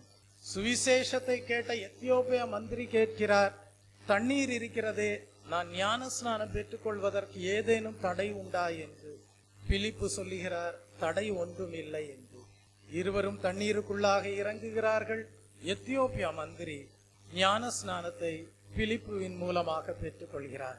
பிலிப்பு செய்ய வேண்டிய ஊழியம் முடிகிறது. பிலிப்புவை தேவாவியானவர் எடுத்துக்கொண்டு செல்கிறார். எத்தியோப்பியா மந்திரி அதன் பிறகு சந்தோஷத்தோடே கடந்து சென்றான் என்று படிக்கிறோம். இந்த எத்தியோப்பியா மந்திரிக்குள்ளாக ஞான ஸ்நானத்தை பெற்றுக்கொண்ட போது சந்தோஷம் உண்டாகிறது.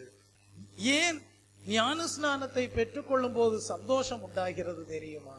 அந்நாள் வரைக்கும் காணப்பட்ட பாவ சரீரம் அடக்கம் பண்ணப்படுகிறது. ஒரு புதிய உடன்படிக்கை கிறிஸ்துவோடு செய்து கொள்கிறார்கள். கிறிஸ்துவோடு புது உடன்படிக்கை செய்து கொள்ளும் போது, கிறிஸ்துவனிடத்தில் இருந்த நல்மனசாட்சியை பெற்றுக்கொள்ளும் போது, இனி நான் கிறிஸ்துவுக்காகவே வாழப்போகிறேன் என்கிற நிச்சயத்தோடு கரையேறும் போது தேவன் அருளின அந்த நல்மனசாட்சியினாலே ஒரு பெரிய சந்தோஷம் உண்டாகிறது. இவர் என் நேசகுமாரன், இவரிலே பிரியமாய் இருக்கிறேன் என்கிற அந்த வாக்கு தத்தம் நிறைவேறுவதற்கு ஏதுவாய் இருக்கிறது.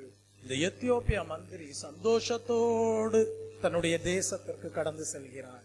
காரணம் என்ன? எத்தியோப்பியா மந்திரனுடைய வாழ்க்கை தேவனுடைய பார்வையிலே நேசகுமாரன், பிரியமானவன் என்று சொல்லப்படுவதற்கு ஏதுவாக காணப்படுகிறது.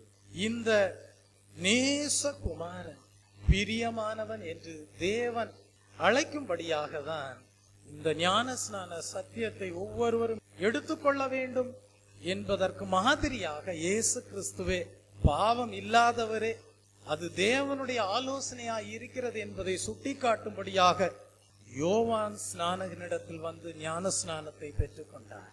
தெய்வ பிள்ளையே, அப்படியானால் இந்த ஞான ஸ்நானத்தை பெற்றுக்கொள்கிறவர்கள் கிறிஸ்துவை தரித்துக் கொள்கிறார்கள். கிறிஸ்துவை தரித்துக் கொள்கிறார்கள் என்று சொல்லும் போது நீதிமான்கள் என்று சொல்லப்படுவதற்கு ஏதுவான வாழ்க்கையாக காணப்படுகிறது.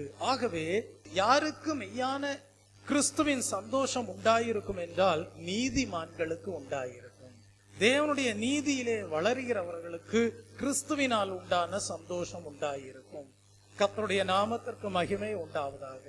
ஆகவே பல சூழ்நிலைகள் உண்டாகலாம், பாடுகள், உபத்திரவங்கள், குறைவுகள், இவைகளெல்லாம் உண்டானாலும் எப்படி உண்மையான தேவ ஜனங்கள் மகிழ்ச்சியா இருக்கிறார்கள் என்றால், எப்படி உண்பானது உவர்ப்பு தன்மை இழந்து போவதை போல மகிழ்ச்சி இழந்து போகாமல் காணப்படுகிறார்கள் என்றால், அவர்கள் ஜாக்கிரதையுள்ள ஜீவியம் செய்கிறார்கள். தேவனுடைய நீதியை அவர்கள் ஒரு நாளும் இழந்து போக இடம் கொடுப்பது கிடையாது. கர்த்தருடைய நாமத்திற்கு மகிமை உண்டாவதாக. குறைவுகள் உண்டாயிருந்தாலும் நாங்கள் தேவனுடைய நீதியிலே ஒரு நாளும் என்ன செய்வதில்லை, குறைவுபடுவதில்லை என்கிற நிச்சயத்தோடு வாழ வேண்டும். கர்த்தருடைய நாமத்திற்கு மகிமை உண்டாவதாக. தேவ ஜனங்கள் எல்லா பிரதிகூலமான சூழ்நிலைகளிலேயும் தேவனுடைய நீதியிலே குறைவுபடாதவர்களாக காணப்படுகிறார்கள். ஆகவே அவர்கள் மகிழ்ச்சியோடு வாழ்கிறார்கள். மூன்றாவதாக, ரோமருக்கு எழுதின புஸ்தகம் 14ஆம் அதிகாரம் 17ஆம் வசனத்தை ஒருவர் வாசியுங்கள். ரோமருக்கு எழுதின புஸ்தகம் 14ஆம் அதிகாரம் 17ஆம் வசனம். தேவனுடைய ராஜ்யம் புசிப்பும் குடிப்பும் அல்ல. தேவனுடைய ராஜ்யம் புசிப்பும் குடிப்பும் அல்ல. அது நீதியும் சமாதானமும். அது நீதியும் சமாதானமும் பரிசுத்த ஆவியினால் உண்டாகும் சந்தோஷமுமாய் இருக்கிறது. பரிசுத்த ஆவியினால் உண்டான சந்தோஷமுமாய் இருக்கிறது. அப்படியானால் இங்கே என்ன படிக்கிறோம்? தேவன் அருளின சந்தோஷத்தை எதனால் பெற்றுக்கொள்ளலாம்? பரிசுத்த ஆவியின் அபிஷேகத்தை பெற்றுக்கொள்வதினால் அடையலாம். ஆகவேதான் இங்கே சொல்லப்பட்டிருக்கிறது, தேவனுடைய ராஜ்யம் புசிப்பும் குடிப்பும் அல்ல, அது நீதியும் சமாதானமும் பரிசுத்த ஆவியினால் உண்டான சந்தோஷமுமாய் இருக்கிறது என்று படிக்கிறோம். அப்படியானால் இயேசு கிறிஸ்துவனிடத்திலிருந்து பெற்றுக்கொள்ளக்கூடிய சந்தோஷத்தை தேவ ஜனங்கள் எப்படி அடைகிறார்கள் என்றால், பரிசுத்த ஆவியின் அபிஷேகத்தை பெற்றுக்கொள்வதன் மூலமாக அடைகிறார்கள். ஆகவேதான் இயேசு கிறிஸ்து சொன்னார், என்னுடைய சந்தோஷம் உங்களிலே நிலைத்திருக்க வேண்டும் என்றார். அந்த சந்தோஷம் உங்களிலே நிறைவாய் இருக்க வேண்டும் என்று சொன்னார். கர்த்தருடைய நாமத்திற்கு மகிமை உண்டாவதாக. இன்றைக்கு தேவ ஜனங்களே, உங்களுடைய வாழ்க்கையிலே ரட்சிப்பின் சந்தோஷம் காணப்படுகிறதா? இன்றைக்கு உங்களுடைய வாழ்க்கையிலே தேவனுடைய நீதியினால் உண்டாகக்கூடிய சந்தோஷம் காணப்படுகிறதா? நீதிமான்களாக வாழ்வதனால் உண்டாகிற சந்தோஷம் காணப்படுகிறதா? இன்றைக்கு உங்களுடைய வாழ்க்கையிலே பரிசுத்தாவின் அபிஷேகத்தை பெற்றுக்கொள்வதன் மூலமாக உண்டாகக்கூடிய சந்தோஷம் காணப்படுகிறதா? ஆராய்ந்து பாருங்கள். அப்படி உங்களுடைய சந்தோஷம் காணப்படுமையானால் நிச்சயமாகவே உங்களுடைய சந்தோஷத்தை நீங்கள் சந்திக்கக்கூடிய சூழ்நிலைகள் மூலமாக இழந்து போக மாட்டீர்கள். நீங்கள் எப்பொழுதும் ஆவியிலே அனலுள்ளவர்களாய் இருப்பீர்கள். நான்காவதாக, இயேசு கிறிஸ்துவினால் உண்டாகக்கூடிய சந்தோஷத்தை எப்படி பெற்றுக்கொள்வது? சங்கீதம் 119ஆம் சங்கீதம் 92ஆம் வசனத்தை படித்து பாருங்கள். உமது வேதம் என் மனமகிழ்ச்சியாய் இராதிருந்தால், உம்முடைய வேதம் என் மனமகிழ்ச்சியாய் இராதிருந்தால் என் துக்கத்திலே அழிந்து போயிருப்பேன். என் துக்கத்திலே நான் அழிந்து போயிருப்பேன். சங்கீதக்காரன் எழுதுகிறான், உம்முடைய வேதம் என் மனமகிழ்ச்சியா இராதிருந்தால் என் துக்கத்திலே நான் அழிந்து போயிருப்பேன். பாருங்கள், வேத வசனம் சந்தோஷத்தை கொண்டு வருகிறது. கர்த்தருடைய நாமத்திற்கு மகிமை உண்டாவதாக.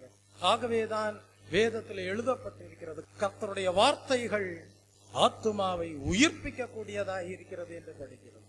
தெய்வ பிள்ளையே, அநேக வசனங்கள் இருக்கிறது. எரேமியா தீர்க்கதரிசியின் புஸ்தகம் 15ஆம் அதிகாரம் 16ஆம் வசனம், சங்கீதம் 19ஆம் அதிகாரம் 7ஆம் வசனம், சங்கீதம் 119ஆம் சங்கீதம் 162ஆம் வசனம், 104ஆம் சங்கீதம் 34ஆம் வசனம். இந்த வசனங்களை எல்லாம் படிக்கும் போது நீங்கள் அறிந்து கொள்ளலாம், வேத வசனங்கள் சந்தோஷத்தை கொண்டு வருகிறது என்று. சங்கீதக்காரன் ஒரு இடத்திலே இவ்விதமாக குறிப்பிடுகிறார், நான் உபத்திரவப்பட்டது நல்லது, அதனால் உமது பிரமாணங்களை கற்றுக்கொண்டேன் என்று எழுதுகிறார். கர்த்தருடைய நாமத்திற்கு மகிமை உண்டாவதாக. வேத வசனங்கள் இயேசு கிறிஸ்துவுடைய சந்தோஷத்தை கொண்டு வருகிறது.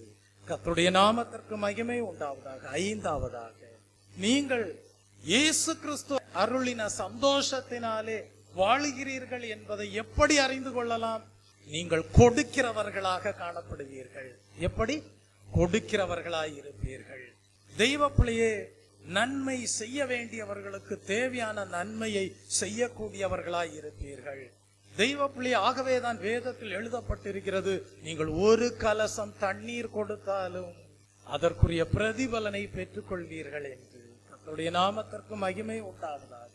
ஒரு கலசம் தண்ணீர் கொடுத்தாலும் அதை எனக்கே செய்தீர்கள் என்று சொல்லுகிறார். வாசியுங்கள், மத்தேயு எழுதின சுவிசேஷ புஸ்தகம் 26ஆம் அதிகாரம் 40ஆம் வசனத்தை படியுங்கள். மத்தேயு எழுதின சுவிசேஷ புஸ்தகம் 25ஆம் அதிகாரம் 40ஆம் வசனம். Price the Lord. அதற்கு ராஜா பிரதியுத்தரமாக, மிகவும் சிறியவராகிய என் சகோதரனான இவர்களில் ஒருவனுக்கு நீங்கள் எதை செய்தீர்களோ அதை எனக்கே செய்தீர்கள் என்று மெய்யாகவே உங்களுக்கு சொல்லுகிறேன் என்றார்.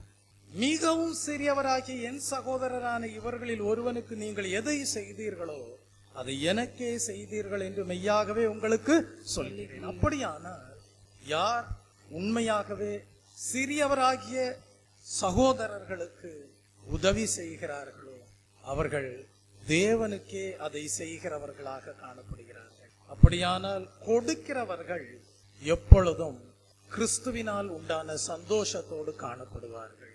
நீங்கள் வாசித்து பாருங்கள், இதற்கு ஆதாரமாக ஒரு வசனம் 1 நாளாகமம் எழுதின புஸ்தகம் 29ஆம் அதிகாரம் 9ஆம் வசனத்தை படியுங்கள். 1 நாளாகமம் எழுதின புஸ்தகம் 29ஆம் அதிகாரம் 9ஆம் வசனம். தாவீதின் நாட்களில் கர்த்தருடைய ஆலயம் கட்டப்படும் போது ஜனங்கள் என்ன செய்தார்களாம்? உற்சாகமாய் கொடுத்தார்கள் என்று படிக்கிறோம். வாசியுங்கள். இப்படி மனப்பூர்வமாய் கொடுத்ததற்காக ஜனங்கள் சந்தோஷப்பட்டார்கள். பாருங்கள், இப்படி மனப்பூர்வமாய் கொடுத்ததற்காக ஜனங்கள் சந்தோஷப்பட்டார்கள். அப்படியானா நீங்கள் மெய்யாகவே தேவனுடைய ஆலயத்திற்கென்று நீங்கள் கொடுக்கிறவர்களாய் இருப்பீர்கள் என்றால், தேவ ஜனங்களுக்கு தேவையானவர்களுக்கு சிறியராகிய சகோதரருக்கு கொடுக்கிறவர்களாய் இருப்பீர்கள் என்றால், கிறிஸ்துவின் சந்தோஷம் உங்களிலே நிச்சயமாகவே காணப்படுகிறது என்பதுதான் அதனுடைய அர்த்தமாக காணப்படுகிறது. இந்த ஓய்வு நாளின் காலை வேளையிலே சற்று ஆராய்ந்து பாருங்கள். தேவ ஜனங்கள் என்று சொல்லப்படுகிற உங்கள் வாழ்க்கை எப்படி காணப்படுகிறது என்று சற்று ஆராய்ந்து பாருங்கள். சூழ்நிலைகளின் அடிப்படையிலே சந்தோஷப்படக்கூடியவர்களாக இருக்கிறீர்களா, அல்லது மெய்யாகவே கிறிஸ்துவினால் அடைய வேண்டிய சந்தோஷத்தின் மனநிலையை உள்நிலையாக உங்கள் உள்ளான மனிதனிலே அடைந்து ஜீவிக்கிறீர்களா என்று சற்று ஆராய்ந்து பாருங்கள். கர்த்தருடைய நாமத்திற்கு மகிமை உண்டாவதாக. சூழ்நிலைகளின் அடிப்படையிலே உங்களுடைய சந்தோஷம் காணப்படுமே ஆனால், நீங்கள் உப்பானது எப்படி உவர்ப்பு தன்மை இழந்து போகுமோ அப்படியே நீங்களும் சந்தோஷம் இல்லாதவர்களாக காணப்படுவீர்கள். தெய்வ பிள்ளையே, ஆனால் கிறிஸ்துவினால் உண்டாகக்கூடிய சந்தோஷத்தை நீங்கள் நிறைவாக பெற்று வாழக்கூடிய உள்நிலையோடு மனநிலையை அடைந்திருப்பீர்களானால், அது ரட்சிப்பினால் உண்டான சந்தோஷமாக காணப்படுமே ஆனால், அது தேவனுடைய நீதியை அடைந்ததினால் உண்டாகிற சந்தோஷமாக காணப்படுமே ஆனால், அது பரிசுத்த ஆவியின் அபிஷேகத்தினால் பெற்றுக்கொண்ட சந்தோஷமாக காணப்படுமே ஆனால், அது வேத வசனத்தினால் பெற்றுக்கொள்ளக்கூடிய சந்தோஷமாக காணப்படுமே ஆனால், அது கொடுப்பதினால் உண்டாகிற சந்தோஷத்தினால் காணப்படுமே ஆனால், நிச்சயமாகவே உங்களுடைய வாழ்க்கையிலே நீங்கள் சந்திக்கக்கூடிய எல்லா பிரதிகூலமான சூழ்நிலைகளிலேயும் கர்த்தருக்குள் எப்பொழுதும் சந்தோஷமாய் இருப்பீர்கள். ஒரு நாளும் உவர்ப்பு தன்மையை இழந்து போகக்கூடிய உப்பாக உங்களுடைய வாழ்க்கையை காணப்படாது. இந்த சத்தியத்தை எல்லாம் வெளிப்படுத்தலாக பரிசுத்த பவுல் பெற்றுக்கொண்டபடியினால்தான் இதை பழைய ஏற்பாட்டின் காலத்திலேயும் ஆபகுக் தீர்க்கதரிசி வெளிப்படுத்தலாக பெற்றுக்கொண்டபடியினால்தான் அந்த அனுபவங்களை எழுதும் போது குறிப்பிடுகிறார்கள். உயர்வானாலும் தாழ்வானாலும், பரிபூர்ணமானாலும் குறைவுபடவும் என்று குறிப்பிடுகிறார்கள். இவைகளில் எல்லாம் எப்பொழுதும் கர்த்தருக்குள் சந்தோஷமாயிருங்கள் என்று எழுதுகிறார். பிரைசலா ஆபகுக் தீர்க்கதரிசி எழுதுகிறார், அத்திமரம் துளிர் விடாமற் போனாலும், திராட்சை செடிகளிலே பலன் இல்லாமல் போனாலும் கர்த்தருக்குள் மகிழ்ச்சியாயிருப்பேன் என்று எழுதுகிறார். அதனுடைய அர்த்தம் என்ன? குறைபட்டு வாழ்வதை விரும்புகிறோம் என்பதை அல்ல அவர்கள் சுட்டி காட்டுவது. உங்களுடைய வாழ்க்கையிலே சூழ்நிலைகள் வரும், பிரதிகூலங்கள் வரும், குறைவுகள் வரும், உபத்திரவங்கள் வரும். ஆனால் கிறிஸ்துவினால் உண்டான சந்தோஷம் உங்களுக்குள்ளே காணப்படுமே ஆனால், அந்த எல்லா பிரதிகூலமான சூழ்நிலைகளிலேயும் சாரமேற்றப்பட்ட உப்பை போல காணப்படுவீர்கள். மகிழ்ச்சியை இழந்து போகாதவர்களாக காணப்படுவீர்கள். கர்த்தருக்குள் சந்தோஷமாக ஜீவிக்கக்கூடியவர்களாக காணப்படுவீர்கள். கர்த்தருடைய நாமத்திற்கு மகிமை உண்டாவதாக. தெய்வ ஜனமே, இன்றைக்கு நீங்கள் சந்திக்கக்கூடிய கஷ்டமான சூழ்நிலைகளிலே நீங்கள் அறிந்து கொள்ள வேண்டியது என்னவென்றால், கிறிஸ்துவினால் பெற்றுக்கொண்ட சந்தோஷத்தை இழந்து போய்விடக் கூடாது. இரண்டாவது, தேவனுடைய சித்தத்தையும் விருப்பத்தையும் அறிந்து வாழ வேண்டும். Price the Lord. யோபுவை போல ஒரு நாளும் தேவனுடைய சித்தமல்லாத காரியங்களை சிந்தித்து சாகும்படியாக விரும்புகிறேன் என்று ஒரு நாளும் சொல்லக்கூடாது. துயரங்கள், துன்பங்கள் வரும். ஆனால் கர்த்தர் என்ன செய்வார் தெரியுமா? தேவ ஜனங்களுக்கு வாக்குத்தத்தம் கொடுத்திருக்கிறார். துயரப்படுகிறவர்கள் பாக்கியவான்கள், அவர்கள் ஆறுதல் அடைவார்கள் என்று. Price the Lord.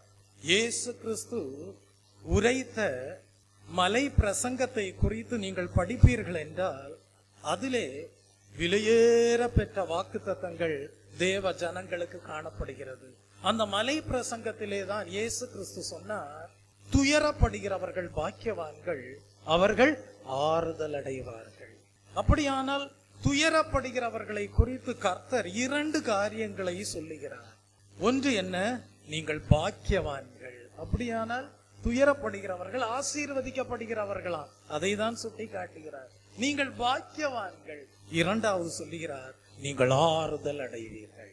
இன்றைக்கு தேவ ஜனங்களே, உங்களுடைய வாழ்க்கையில் பலவிதமான பிரதிகூலமான சூழ்நிலைகள் உங்களை துயரப்பட வைக்கக்கூடிய விதத்தில் காணப்படுகிறதா என்றால் கர்த்தர் சொல்லுகிறார், நீங்கள் பாக்கியவான்கள். கர்த்தர் சொல்லுகிறார், நீங்கள் ஆறுதல் அடைவீர்கள் என்று. துயரப்படுகிறவர்களை பார்த்து மற்ற ஜனங்கள், தேவனை குறித்த அறிவில்லாத மற்ற ஜனங்கள் வேண்டுமானால் சொல்லலாம், நீ ஒரு நிர்பாக்கியசாலி என்று சொல்லலாம். ஆனால் வேதம் சொல்லுகிறது, தேவ ஜனங்களுக்கு நீங்கள் பாக்கியவான்கள், ஆறுதல் அடைவீர்கள். கர்த்தருடைய நாமத்திற்கு மகிமை உண்டாவதாக. ஏன் மலை பிரசங்கத்திலே இயேசு கிறிஸ்து துயரங்களை குறித்து பேச வேண்டும்? சிந்திக்க வேண்டிய விஷயம் அல்லவா? வேறு ஏதாகிலும் அநேக காரியங்களை பேசி இருக்கலாமே. ஏன் துயரங்களை குறித்து மலையிலே உட்கார்ந்து பேச வேண்டும்? மலையிலே உட்காரும் போது காணக்கூடிய அழகான அநேக காரியங்கள் இருக்கும்.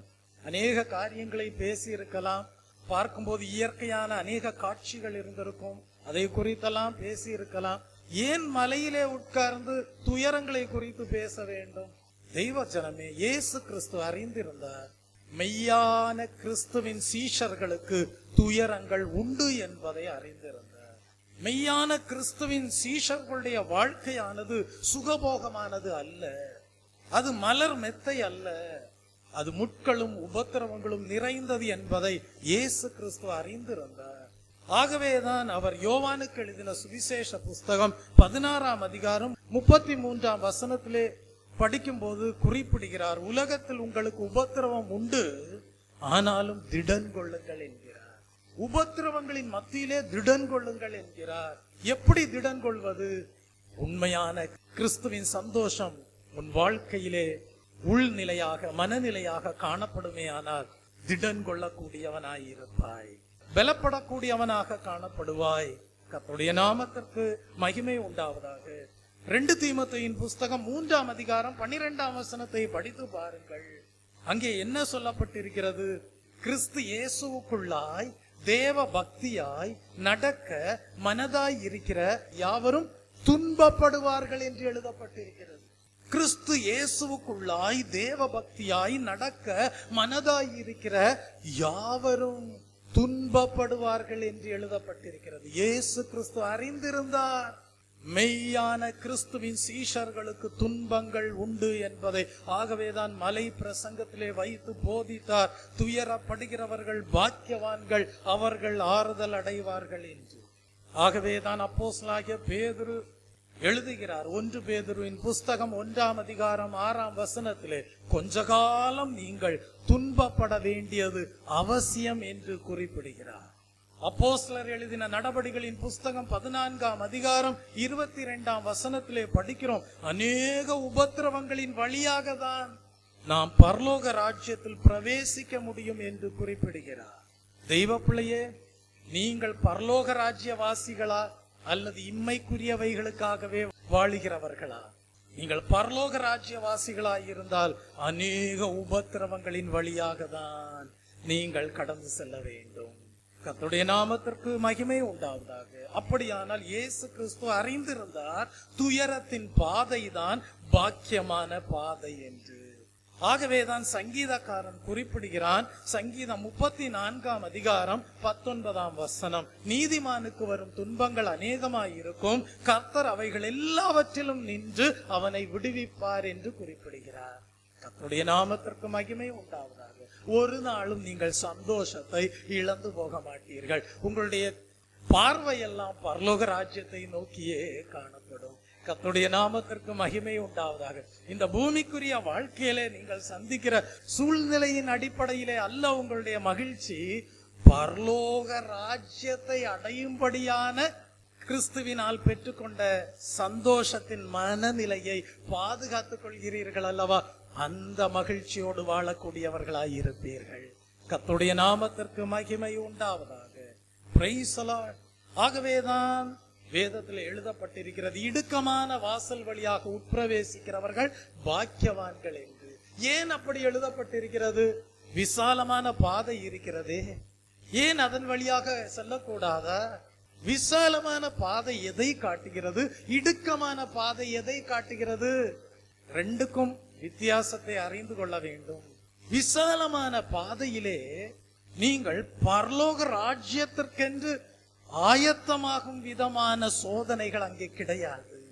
விசாலமான பாதையிலே பரலோக ராஜ்யத்திற்கென்று நீங்கள் உங்களை தகுதிப்படுத்திக் கொள்ளும்படியான சோதனைகள் அங்கே கிடையாது. ஆனால் இடுக்கமான வாசல் வழியாக உட்பிரவேசிக்கிறவர்களுக்கு பரலோக ராஜ்யத்தை ஆதாயப்படுத்திக் கொள்ளும்படியான சோதனைகள் எல்லாம் காணப்படும். ஆகவேதான் வேதம் சொல்கிறது, சோதனைகளை சகிக்கிற மனுஷன் பாக்கியவான், அவன் உத்தமன் என்று விளங்கின பின்பு வாக்குத்தத்தம் பண்ணப்பட்ட கிரீடத்தை பெற்றுக் கொள்வான் என்று. கர்த்தருடைய நாமத்திற்கு மகிமை உண்டாவதாக. அப்படியானா பரலோக ராஜ்யத்தை அடையும்படியாக நீங்கள் இடுக்கமான வாசல் வழியாக உட்பிரவேசிக்க வேண்டும். இடுக்கமான வாசல் என்று சொல்லும் போது அங்கே என்ன உண்டாயிருக்கிறது என்றால் சோதனைகள் காணப்படுகிறது, அநேக உபத்திரவங்கள் காணப்படுகிறது. ஏனென்றால் நீங்கள் நீதி நியாயங்களை பேசுவீர்கள், அதற்கு எதிர்மறையானவன் சாத்தான், அவனுக்கு நீதி நியாயங்கள் பிடிக்காது. அப்ப போராட்டம் வரும். நீ மட்டும் நீதிமானா இருக்கியா, போராட்டம் வரும். நீ மட்டும் பரிசுத்தவானா இருக்கியா, கஷ்டங்கள் வரும். அப்ப அதான் கர்த்தர் சொல்றாரு, இடுக்கமான வாசல் வழியாக உட்பிரவேசியுங்கள். ஒரு சிலர் தான் அதை கண்டுபிடிப்பார்கள் என்றும் எழுதப்பட்டிருக்கிறது. ஆனால் விசாலமான பாதையிலே போகிறவர்களுக்கு அங்க என்ன கிடையாது. அங்கே என்ன கிடையாது என்றால் பரலோக ராஜ்யத்தை சொந்தமாக்கி கொள்ளும்படியாக அனுமதிக்கப்படுகிற உபத்திரவங்களோ, சோதனைகளோ, பாடுகளோ, நிந்தைகளோ, அவமானங்களோ அந்த பாதையில் செல்லுகிறவர்களுக்கு கிடையாது. ஆகவேதான் இயேசு கிறிஸ்து இந்த பூமியிலே வரும்போது இந்த உலகத்தை கண்டு வாழுங்கள் என்று போதிக்கவில்லை.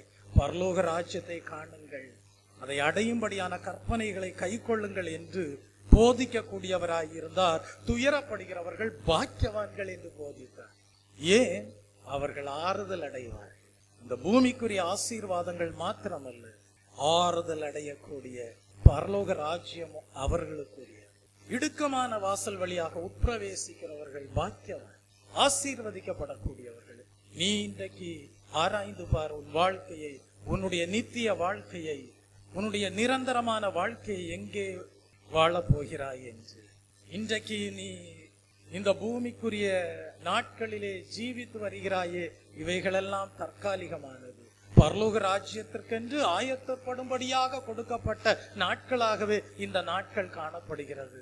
உன்னுடைய நித்தியத்தை நீ எங்கே கழிக்கப் போகிறாய்? சற்று ஆராய்ந்து பாருங்கள். ஒரு கூட்டிலிருந்து பட்டுப்பூச்சி வெளியே வருவதற்கு மிகவும் கஷ்டப்பட்டு கொண்டே இருந்தது. ஒரு சிறுவன் அதை பார்த்து கொண்டே இருந்தான்.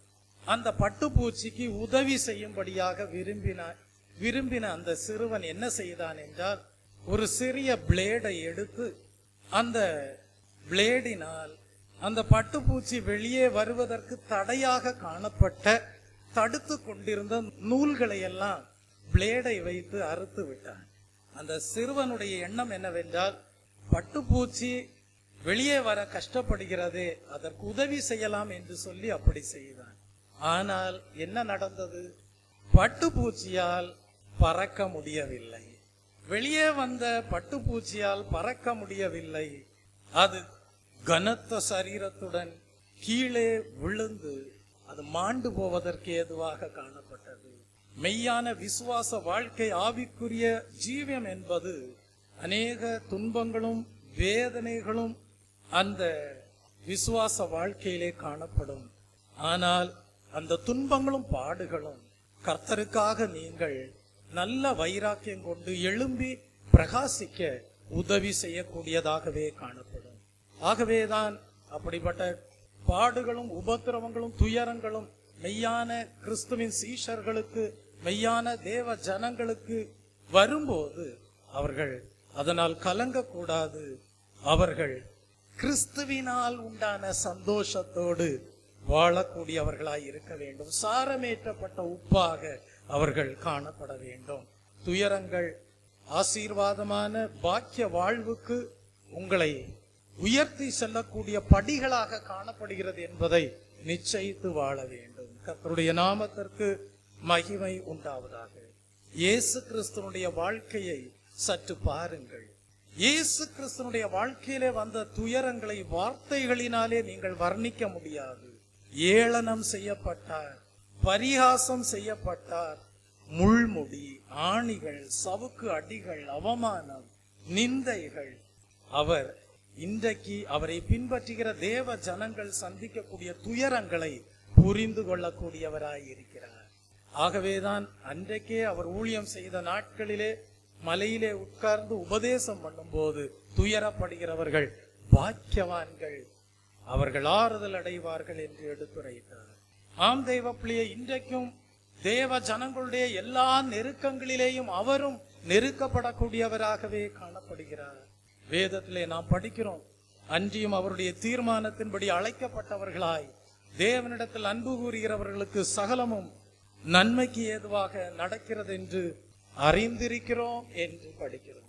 Price the Lord. அன்றியும் அவருடைய தீர்மானத்தின்படி அழைக்கப்பட்டவர்களாய் தேவனிடத்தில் அன்பு கூறுகிறவர்களுக்கு சகலமும் நன்மைக்கு ஏதுவாகவே நடக்கிறது. துன்பம் காணப்படுகிறதா? இயேசு கிறிஸ்துவை பின்பற்றுவதனால் துயரங்கள் காணப்படுகிறதா? கிறிஸ்துவின் மெய்யான சீஷர்களாக காணப்படுவதனால் பிரதிகூலமான சூழ்நிலைகள் காணப்படுகிறதா? ஒன்றை அறிந்து கொள்ளுங்கள், சகலமும் நன்மைக்கு ஏதுவாகவே நடக்கிறது என்பதை அறிந்து கொள்ள வேண்டும். கர்த்தருடைய நாமத்திற்கு மகிமை உண்டாவதாக. Price the Lord. நீங்கள் யோசேப்பினுடைய வாழ்க்கையை இதற்கு உதாரணமாக எடுத்து படிக்கலாம். எவ்வளவு துயரங்கள்! குழியிலே தூக்கி வீசப்பட்டார், எகிப்தியருக்கு விற்கப்பட்டார், போத்திபாரின் மனைவியினால் அநியாயமாக குற்றம் சாட்டப்பட்டார், சிறையிலே தள்ளப்பட்டார். ஆனால் ஒரு நாள் வந்தது, கர்த்தர் எகிப்தில் யோசேப்பை உயர்த்தினது மட்டுமல்ல, சகோதரர்களுக்கும் யோசேப்பினுடைய தகப்பனுக்கும் கூட உதவி செய்யும்படியாக யோசேப்பினுடைய வாழ்க்கையை ஆசீர்வாதமாக மாற்றினார். ஆம் தெய்வ பிள்ளையே, உங்களுடைய துயரங்களை உங்களுடைய நன்மைக்கு ஏதுவாக தேவன் மாற்றுவார். யோசேப்பு தன்னுடைய சகோதரர்களை பார்த்து என்ன சொன்னான்? நீங்கள் எனக்கு தீமை செய்ய நினைத்தீர்கள், தேவனோ இப்பொழுது நடந்து வருகிறபடியே வெகு ஜனங்களை உயிரோடே காக்கும்படிக்கு அதை நன்மையாக முடிய பண்ணினார் என்று உரைப்பதை நாம் படிக்கிறோம். ஆதியாகமம் எழுதின புஸ்தகம் 50ஆம் அதிகாரம் 20ஆம் வசனத்திலே நாம் படிக்கிறோம். தாவீதினுடைய வாழ்க்கையை படித்து பாருங்கள். எவ்வளவு வேதனைகள், அலைச்சல்கள். மேய்ப்பனாய் இருந்தபோது சிங்கம் எதிர்கொண்டு வருகிறது, கரடி எதிர்கொண்டு வருகிறது, பின்பு கோலியாத் சவால் விடக்கூடியவனாக காணப்படுகிறான். ஆனால் கர்த்தர் என்ன செய்தார்? அந்த துயரங்களை எல்லாம் மாற்றி தாவீதுக்கு ஜெயம் கொடுத்தார் என்று படிக்கிறோம். அதற்கு பிறகு சவுல் என்ன செய்கிறான் என்றால், தாவீதை பின்தொடர்ந்து கொண்டே உபத்திரவப்படுத்தும்படியாக வருகிறான். தாவீது குகைகளிலேயும் மலைகளிலேயும் ஒளிந்து வாழ வேண்டிய நாட்கள் எல்லாம் காணப்பட்டது. ஆனால் முடிவிலே தாவீது உயர்த்தப்பட்டு முழு இஸ்ரவேலரையும் 40 ஆண்டுகள் அரசாளும்படியான பாக்கியத்தை பெற்றுக் கொண்டார். ஆம் தெய்வ பிள்ளையே, நீங்கள் அடையக்கூடிய துயரங்களையும் துக்கங்களையும் நன்மையாக தேவன் மாற்றுகிறவராய் இருக்கிறார். ஏன் தானியேலை குறித்து படியுங்கள். சிறையிருப்பில் அடிமையாக பாபிலோனிலே காணப்பட்டார். ஆனால் தானியேலுக்கு தேவன் 10 மடங்கு அதிகமான ஞானத்தை கொடுத்து பாபிலோனில் பெரிய மந்திரியாக உயர்த்தினார். தேவ ஜனங்களே, துயரப்படுகிறீர்களா? துயரப்படுகிறவர்கள் பாக்கியவான்கள், அவர்கள் ஆறுதல் அடைவார்கள். அன்றியும் அவருடைய தீர்மானத்தின்படி அழைக்கப்பட்டவர்களாய் தேவனிடத்தில் அன்பு கூறுகிறவர்களுக்கு சகலமும் நன்மைக்கு ஏதுவாகவே நடக்கிறது என்று அறிந்திருக்க வேண்டும். கர்த்தருடைய நாமத்திற்கு மகிமை உண்டாவதாக. அது மாத்திரமல்ல, துயரப்படுகிற நாட்களிலே தேவன் என்ன செய்வார் என்றால், சிலருக்கு அபிஷேகத்தை கொடுப்பார். துயரப்படுகிற நாட்களிலே தேவன் என்ன செய்வார் என்றால், சிலருக்கு அபிஷேகத்தை கொடுத்து ஆசீர்வதிப்பார். வாசியுங்கள், ஏசாயா தீர்க்கதரிசியின் புஸ்தகம் 61ஆம் அதிகாரம் 3ஆம் வசனத்தை படித்து பாருங்கள். மாம்சமான யாவர் மேலும் என் ஆவியை ஊற்றுவேன் என்றார். இந்நாட்களிலே துயரப்படுகிறீர்களா? காத்திருங்கள். கர்த்தாவே என்னை அபிஷேகியும் என்று சொல்லி கர்த்தருடைய ஆசீர்வாதத்தை பெற்றுக்கொள்ளும்படியாக, உன்னத ஆசீர்வாதத்தை பெற்றுக்கொள்ளும்படியான பூர்ண வரங்களை பெற்றுக்கொள்ளும்படியாக காத்திருங்கள். நிச்சயமாகவே உங்கள் துயரத்திற்கு பதிலாக ஆனந்த தைலத்தினாலே நிரப்புவார். அபிஷேகத்தை கொடுக்கக்கூடியவராய் இருக்கிறார். வாசியுங்கள். சீயோனிலே துயரப்பட்டவர்களை சீர்படுத்தவும், அவர்களுக்கு சாம்பலுக்கு பதிலாக சிங்காரத்தையும், துயரத்துக்கு பதிலாக ஆனந்த தைலத்தையும், ஒடுங்கின் ஆவிக்கு பதிலாக துதியின் உடையையும் கொடுக்கவும் அவர் என்னை அனுப்பினார். அவர்கள் கர்த்தர் தம்முடைய மகிமைக்கென்று நாட்டின நீதியின் விருட்சங்கள் எண்ணப்படுவார்கள். பாருங்கள், அபிஷேகம் பண்ணப்படுகிறவர்கள் நீதியின் விருட்சங்களாக காணப்படுகிறார்கள். நல்ல கனிகளை கொடுக்கக்கூடியவர்களாக காணப்படுகிறார்கள். ஆவியின் கனிகளை கொடுக்கக்கூடியவர்களாய் இருக்கிறார்கள். ஆவியின் கனிகள் என்ன? அன்பு, சந்தோஷம். அங்க சந்தோஷம் காணப்படுகிறது. Price the Lord. நாம் வாசிக்க கேட்ட இந்த வசனத்துல என்ன படிக்கிறோம்? துயரத்திற்கு பதிலாக ஆனந்த தைலத்தை கொடுக்கிறார். இன்றைக்கு தேவ ஜனமே, நீ துயரப்படுகிறாயா? காத்திரு. கர்த்தாவே, இந்த வேத வசனத்தை வாக்குத்தத்தமாக பற்றி கொள்கிறேன், ஆனந்த தைல அபிஷேகத்தினால் என்னை நிரப்பும் என்று வேண்டிக் கொள்வாயானால் நிச்சயமாகவே துயரப்படுகிற உன் வாழ்க்கை பாக்கியமானதாக காணப்படும். ஆறுதல் அடைவாய். Praise the Lord. அப்படியானால் தேவன் கொடுக்கக்கூடிய ஆனந்த தைலம் என்கிற அபிஷேகம் துயரங்களையும் துன்பங்களையும் கவலைகளையும் வேதனைகளையும் மறந்து கர்த்தரை துதிக்கும்படியாக செய்யக்கூடியதாய் இருக்கிறது. ஆகவேதான் வேதம் சொல்கிறது, உங்கள் துக்கம் சந்தோஷமாக மாறும் என்று. கர்த்தருடைய நாமத்திற்கு மகிமை உண்டாவதாக. உங்கள் கண்ணீர் ஆனந்த களிப்பாக மாறும் என்று. Price the Lord. இயேசு கிறிஸ்து இந்த பூமியில் இருந்த நாட்களிலே அவரை குற்றம் கண்டுபிடிக்கும்படியாக அநேக பரிசேயர்கள் காணப்பட்டார்கள். சதுசேயர்கள் இருந்தார்கள். அவரை போஜன பிரியன் என்று சொல்லி கேலி பண்ணினார்கள். இயேசு கிறிஸ்துவை ஆயக்காரனின் நண்பன் என்று சொல்லி கேலி பண்ணினார்கள். பெயல்சபூலின் தலைவன் என்று சொல்லி பிசாசுகளை துரத்துகிறான் என்றெல்லாம் குற்றம் சாட்டினார்கள். தெய்வ பிள்ளையே, அப்படியென்றால் அநேக கேள்விகள் உண்டானது, பரிகாசங்கள் உண்டானது, அவமானங்கள் உண்டானது. ஆனால் இயேசு கிறிஸ்து என்ன செய்தார்? அந்த துயரங்களின் மத்தியில் எல்லாம் லூக்கா எழுதின சுவிசேஷ புஸ்தகம் 10ஆம் அதிகாரம் 21ஆம் வசனத்தை படிப்பீர்கள் என்றால், அவர் பரிசுத்த ஆவியிலே களி கூர்ந்தார் என்று படிக்கிறோம். கர்த்தருடைய நாமத்திற்கு மகிமை உண்டாவதாக. உடைய வாழ்க்கையிலே பிரதிகூலங்கள் வரலாம், அவமானங்கள் வரலாம். இயேசு கிறிஸ்துவின் மெய் சீஷனாக காணப்படுகிறாயா? உபத்திரவங்கள் வரலாம், பாடுகள் வரலாம், நிந்தைகள் வரலாம். ஆனால் உன் ஜீவியம் எப்படி காணப்படுகிறது?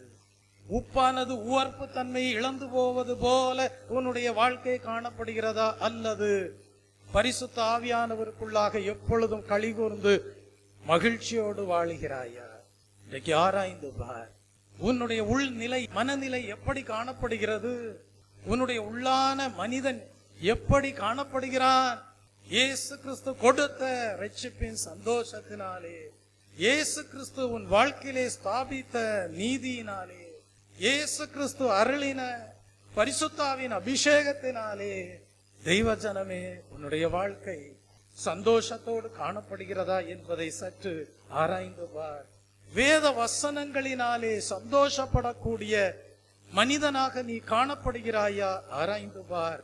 எந்த சூழ்நிலையானாலும் உன்னிடத்தில் உதவி கேட்டு வருகிறவர்களுக்கு கொடுக்கக்கூடிய மனநிலையோடு காணப்படுகிறாயா? உன்னுடைய வாழ்க்கையை ஆராய்ந்து பார். அப்படி நீ ஜீவிப்பாயானால் நீதான் மெய்யாகவே கிறிஸ்துவினால் அடைந்த சந்தோஷத்தோடு வாழ்கிற மனிதனாக காணப்படுகிறாய். Price the Lord. தெய்வ பிள்ளையே, அப்படியானால் இன்றைக்கும் துயரப்பட்டு போன தேவ ஜனங்களே, உங்களுக்கு கிறிஸ்து ஆனந்த தைலத்தையும் தன்னுடைய சந்தோஷத்தையும் தர விரும்புகிறார். ஆகவேதான் நாம் படித்தோம், என்னுடைய சந்தோஷம் உங்களிலே நிலைத்திருக்கும் படிக்கும், உங்கள் சந்தோஷம் நிறைவாய் இருக்கும் படிக்கும் இவைகளை உங்களுக்கு சொன்னேன் என்று குறிப்பிடுகிறார். ஆம் தெய்வ பிள்ளையே, தேவனுடைய ராஜ்யம் நீதியும் சமாதானமும் பரிசுத்த ஆவியினால் உண்டான சந்தோஷமாக காணப்படுகிறது. உண்மையான தேவ பிள்ளைகளுக்கு பரிசுத்த ஆவியினால் உண்டாகிற சந்தோஷத்தை கர்த்தர் வாக்கு பண்ணி இருக்கிறார். Price the Lord. தேவன் தம்முடைய பிரமாணங்களை எல்லாம் எதற்காக தேவ ஜனங்களுக்கு கொடுக்கிறார் என்றால், நாங்கள் உபத்திரவப்பட்டது நல்லது, அதனால் உமது பிரமாணங்களை கற்றுக்கொண்டோம் என்று சாட்சி பகரும்படியாகவே தேவன் தம்முடைய பிரமாணங்களை எல்லாம் கொடுத்திருக்கிறார். Price the Lord. சங்கீதக்காரன் இவ்விதமாக குறிப்பிடுகிறான். வாசித்து பாருங்கள், அந்த வசனத்தை வாசியுங்கள். சங்கீதம் 119ஆம் சங்கீதம் 67ஆம் வசனத்தை, நான் உபத்திரவப்படுகிறதற்கு முன் வழி தப்பி நடந்தேன், இப்பொழுதோ உம்முடைய வார்த்தையை காத்து நடக்கிறேன் என்று குறிப்பிடுகிறான். பாருங்கள், அப்படியானால் தாவீதினுடைய வாழ்க்கையிலே உபத்திரவங்கள் வந்தது எதற்காக? சரியான வழியிலே நடக்கும்படியாக. ஆகவேதான் குறிப்பிடுகிறார், நான் உபத்திரவப்படுவதற்கு முன் வழி தப்பி நடந்தேன் என்று குறிப்பிடுகிறார். ஆனால் இப்பொழுதோ உம்முடைய வார்த்தையை காத்து நடக்கிறேன் என்று எழுதுகிறார். வாசியுங்கள் அந்த வசனத்தை. நான் உபத்திரவப்படுவதற்கு முன் வழி தப்பி நடந்தேன், நான் உபத்திரவப்படுவதற்கு முன் வழி தப்பி நடந்தேன், இப்பொழுதோ உம்முடைய வார்த்தையை காத்து நடக்கிறேன் என்று குறிப்பிடுகிறார். தெய்வ ஜனமே, உன்னுடைய வாழ்க்கையிலே உபத்திரவங்கள், பாடுகள் வருகிறதா? இடுக்கமான வாசல் வழியாக உட்பிரவேசிக்க வேண்டிய உன்னுடைய வாழ்க்கையை தேவன் சரிப்படுத்த விரும்புகிறார். தேவனுடைய வார்த்தைகளை காத்து நீ நடக்கும்படியாகவே தேவன் உன்னுடைய வாழ்க்கையை குறித்து தீர்மானித்திருக்கிறார். கர்த்தருடைய நாமத்திற்கு மகிமை உண்டாவதாக. தெய்வ ஜனமே, அவர் ஒரு நாளும் உங்களை திக்கற்றவர்களாக விட்டு விட மாட்டார். ஆகவேதான் வேதத்திலே படிக்கிறோம், 10 நாள் உபத்திரவப்படுவீர்கள், ஆகிலும் நீ மரண பரியந்தம் உண்மையாயிரு, அப்பொழுது ஜீவ கிரீடத்தை உனக்கு தருவேன் என்று எழுதுகிறார். வெளிப்படுத்தல் எழுதின புஸ்தகம் 2ஆம் அதிகாரம் 20ஆம் வசனத்தை படிக்கும் போது அங்கே நாம் அறிந்து கொள்கிறோம், 10 நாள் உபத்திரவப்படுவீர்கள், ஆகிலும் நீ மரண பரியந்தம் உண்மையாயிரு, அப்பொழுது ஜீவ கிரீடத்தை உனக்கு தருவேன் என்று. பரிசுத்தாவியானவர் மூலமாக அப்போஸ்தலனாகிய யோவான் குறிப்பிட்டிருப்பதை படிக்கிறோம். இக்காலத்து பாடுகள் இனி உங்களில் வெளிப்பட போகிற மகிமைக்கு ஒப்பானவைகள் அல்ல என்று ரோமருக்கு எழுதின புஸ்தகத்திலே பரிசுத்த பவுல் குறிப்பிடுகிறார். ரோமருக்கு எழுதின புஸ்தகம் 8ஆம் அதிகாரம் 17ஆம் வசனத்தை படிக்கும் போது பவுல் அங்கே ரோமாபுரியாருக்கு எழுதுகிறார், இக்காலத்து பாடுகள் இனி உங்களில் வெளிப்பட போகிற மகிமைக்கு ஒப்பானவைகள் அல்ல என்று குறிப்பிடுகிறார். தெய்வ பிள்ளையே, விசுவாசத்தினாலே நீதிமான் பிழைப்பான், பின்வாங்கி போவானானால் அவன் மேல் என் ஆத்துமா பிரியமாயிராது என்று குறிப்பிட்டிருக்கிறார். இன்றைக்கு உங்களுடைய வாழ்க்கையிலே பரலோக பிதாவாகிய தேவன் மேல், குமாரனாகிய இயேசு கிறிஸ்துவின் மேல் நீங்கள் வைத்த விசுவாசம் எப்படி காணப்படுகிறது? நீங்கள் சந்திக்கிற உபத்திரவங்களிலே, நீங்கள் சந்திக்கிற பிரதிகூலமான சூழ்நிலைகளிலே, நீங்கள் சந்திக்கிற பாடுகளிலே நீங்கள் எப்படி காணப்படுகிறீர்கள்? விசுவாசத்திலே பலப்படுகிறீர்களா? கிறிஸ்துவினால் உண்டான சந்தோஷத்திலே மகிழ்ச்சியோடு வாழ்கிறீர்களா? அல்லது உவர்ப்பு தன்மையை இழந்து போகிற உப்பை போல உங்களுடைய வாழ்க்கை காணப்படுகிறதா? சற்று ஆராய்ந்து பாருங்கள். யோபுனுடைய வாழ்க்கையிலே உண்டான துயரத்தை போல வேறு யாருக்கும் துயரங்கள் வந்திருக்க முடியாது. ஒரே நாளில் தன்னுடைய 10 பிள்ளைகளையும் யோபு சாக கொடுத்தார். அவருடைய சொத்துக்கள், அந்தஸ்து, ஆஸ்திகள் எல்லாம் பறிபோனது. சரீரத்திலே தாங்க முடியாத வியாதிகளின் கொடூரம். தெய்வ பிள்ளையே, இப்படிப்பட்ட சூழ்நிலையிலே யோபு பின் நாட்களிலே சொல்லுகிறார், ஆனாலும் நான் போகும் வழியை அவர் அறிவார், அவர் என்னை சோதித்த பின் நான் பொன்னாக விளங்குவேன் என்று குறிப்பிடுகிறார். அவருடைய நாமத்திற்கு மகிமை உண்டாவதாக. சாகும்படியாக நினைவுகளை கொண்டிருந்த யோபு பின் நாட்களிலே சொல்லுகிறார். யோபுவின் புஸ்தகம் 23ஆம் அதிகாரம் 10ஆம் வசனத்திலே படிக்கிறோம், நான் போகும் வழியை அவர் அறிவார், அவர் என்னை சோதித்த பின் நான் பொன்னாக விளங்குவேன் என்று குறிப்பிடுகிறார். தெய்வ ஜனமே, இன்றைக்கு உங்களால் சொல்ல முடியுமா? நாங்கள் இடுக்கமான வாசல் வழியாக உட்பிரவேசிக்கிறோம். நாங்கள் போகக்கூடிய வழியை எங்கள் நேசர் அறிவார்.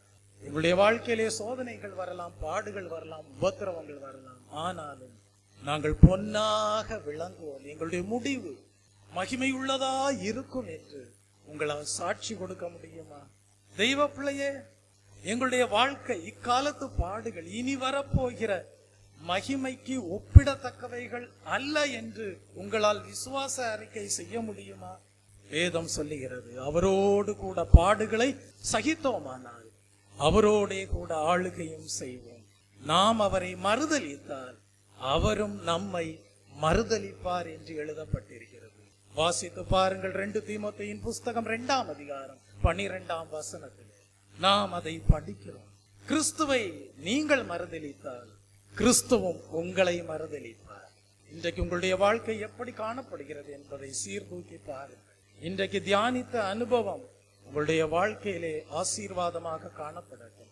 ருசி இல்லாத பதார்த்தத்தை உப்பில்லாமல் சாப்பிடக்கூடுமோ? உங்களுடைய வாழ்க்கையானது சாரமேற்றப்பட்ட உப்பை போல காணப்படட்டும். உங்களுடைய வாழ்க்கையானது கிறிஸ்துவினால் பெற்றுக்கொண்ட சந்தோஷத்தோடு எல்லா சூழ்நிலைகளிலேயும் காணப்படட்டும். அப்பொழுது நீங்கள் இடுக்கமான வாசல் வழியாக உட்பிரவேசித்தவர்களாய் இருப்பீர்கள். நீங்கள் இந்த பூமிக்குரிய நன்மையான ஈவுகளையும் யோபு பெற்றுக்கொண்டது போல இரட்டத்தனையாக பெற்றுக்கொள்வீர்கள். ஒருவேளை தெய்வ பிள்ளையே, உங்களுடைய வாழ்க்கையிலே இந்த பூமிக்குரிய உலக வாழ்க்கையிலே உலக பிரகாரமான ஆசீர்வாதங்கள் இல்லாமல் போனாலும் நித்திய ராஜ்யத்திலே உங்களுடைய ஆசீர்வாதங்கள் நிறைவானதாக, பரலோக ராஜ்யத்திலே மேன்மையான சுதந்திரத்தை பெற்றுக்கொண்டதாக, புதிய எருசலேமை நீங்கள் சுதந்திரமாக அடைந்தவர்களாக, சியோனிலே இயேசு கிறிஸ்துவோடு சிங்காசனத்திலே வீற்றிருக்கக்கூடியவர்களாக, சாரமேற்றப்பட்ட உப்பை போல உங்களுடைய வாழ்க்கையானது காணப்படும். துயரப்படுகிறவர்கள் பாக்கியவான்கள், ஆறுதல் அடைவார்கள் என்கிற வாக்கு தத்துவம் உங்களுடைய வாழ்க்கையிலே நிறைவேறுவதற்கு ஏதுவாய் இருக்கும். ஜீவ கிரீடம் உங்களுக்கு கொடுக்கப்படும். நீதியின் கிரீடத்தையும் பெற்றுக்கொள்வீர்கள். இன்னைக்கு கேட்ட சத்தியத்திற்கு உங்கள் வாழ்க்கையை ஒப்பு கொடுங்கள். இந்த பூமிக்குரிய வாழ்க்கையிலே சந்திக்கக்கூடிய எல்லா பிரதிகூலமான சூழ்நிலைகளிலேயும் நீங்கள் கிறிஸ்துவின் சந்தோஷத்தை பெற்றுக்கொண்டவர்களாக, கிறிஸ்துவினால் அடையக்கூடிய சந்தோஷத்தை கேட்ட வசனங்களின்படி பெற்றுக்கொண்டவர்களாக, மகிழ்ச்சியோடு வாழக்கூடியவர்களாக காணப்பட தேவன் தாமே உங்களுக்கு அனுகிரகம் செய்வாராக, கிருபை நல்குவாராக. ஆமீன். ஜெபிப்போம். அன்பும் மகா கிருபையும் இரக்கமும் நிறைந்த பரலோக பிதாவே, நீர் இந்த பூமியிலே ஊழியம் செய்த நாட்களிலே சீஷர்களை பார்த்து சொன்னீர், நீங்கள் இந்த உலகத்திற்கு உப்பாயிருக்கிறீர்கள் என்று. ஆம் கர்த்தாவே, சீஷர்கள் அடைய போகிற கஷ்டங்கள், பாடுகள், உபத்திரவங்கள், ஆனாலும் அவைகளின் மத்தியிலே தேவனே நீர் அருளி செய்கிற சந்தோஷத்தை இழந்து போகாமல் வாழ வேண்டும் என்கிற சத்தியத்தை நீர் கர்த்தாவே வெளிப்படுத்தலாக எடுத்துரைக்க கூடியவராக காணப்பட்டீரே. அப்படியே கர்த்தாவே, இந்த நாளிலே உம்முடைய ஜனங்கள் கேட்ட சத்தியத்தின்படி எப்பொழுதும் சூழ்நிலைகள் ஒரே போல இருக்காது. உயர்வுகள் உண்டு, தாழ்வுகள் உண்டு, குறைவுகளும் வருவதுண்டு, சம்பூர்ணமும் அடையக்கூடிய சூழ்நிலைகளும் உண்டு. இந்த எல்லா சூழ்நிலைகளிலேயும் சூழ்நிலைகளை அடிப்படையாக கொண்டு வாழாமல் இயேசுவே நீர் அருளி செய்யக்கூடிய சந்தோஷத்தை தங்களுடைய உள்நிலையாக, மனநிலையாக பெற்று உள்ளான மனித நிலை எப்பொழுதும் மகிழ்ச்சியோடு கர்த்தாவே நீர் அருளி செய்த சந்தோஷத்தை ஒரு நாள் இழந்து போகாமல் அதை நிறைவாய் அடைந்து சாரமேற்றப்பட்ட உப்பை போல மகிழ்ச்சியோடு வாழ, எப்பொழுதும் கர்த்தருக்குள் சந்தோஷமாக வாழ தேவன் தாமே கிருபை நல்கிறோம். எல்லா துதிகன மகிமை யாவும் உமக்கே செலுத்துகிறோம். நம்முடைய ஜனங்கள் மகிழ்ச்சியோடு காணப்படுகிறவர்களாக, இந்த பூமியிலே வாழ்கிற ஜனங்களுக்கு பயனுள்ளவர்களாக, தேவனே உமக்கும் பயனுள்ளவர்களாக வாழ தேவன் தாமே ஆசீர்வதித்தருளும். இயேசு கிறிஸ்துவின் இன்ப நாமத்தில் ஜெபிக்கிறேன் பரிசுத்தமுள்ள நல்ல பிதாவே, ஆமென். என் ஆத்துமாவே கர்த்தரை ஸ்தோத்தரி, என் முழு உள்ளமே பரிசுத்த நாமத்தை ஸ்தோத்தரி. என் ஆத்துமாவே கர்த்தரை ஸ்தோத்தரி, அவர் செய்த சகல உபகாரங்களையும் மறவாதே. ஆமென். நம்முடைய கர்த்தராகிய இயேசு கிறிஸ்துவுடைய கிருபையும் பிதாவாகிய தேவனுடைய அன்பும் பரிசுத்த ஆவியானவருடைய அந்யோன்ய ஐக்கியமும் இன்றும் என்றும் சதா காலங்களிலும் நம்ம அனைவரோடும் நம்முடைய குடும்பங்களோடும் சபையாரோடும் இருப்பதாக. ஆமென். தேவன் அடைக்கலமே, என் கோட்டையும் மரணும் அவர். அவர் சத்தியம் பரிசயம் தேடகமாம், என் நம்பிக்கையும் அவரே. அவர் சத்தியம் பரிசயம் தேடகமாம், என் நம்பிக்கையும் அவரே. அவர் சட்டையின் கீழ் அடைக்கலம் புகவே, சிறகுகளால் மூடுவார். அவர் சட்டையின் கீழ் அடைக்கலம் புகவே, சிறகுகளால் மூடுவார். ஹல்லேலூயா, ஹல்லேலூயா, ஹல்லேலூயா, ஹல்லேலூயா, ஹல்லேலூயா, ஹல்லேலூயா, ஹல்லேலூயா,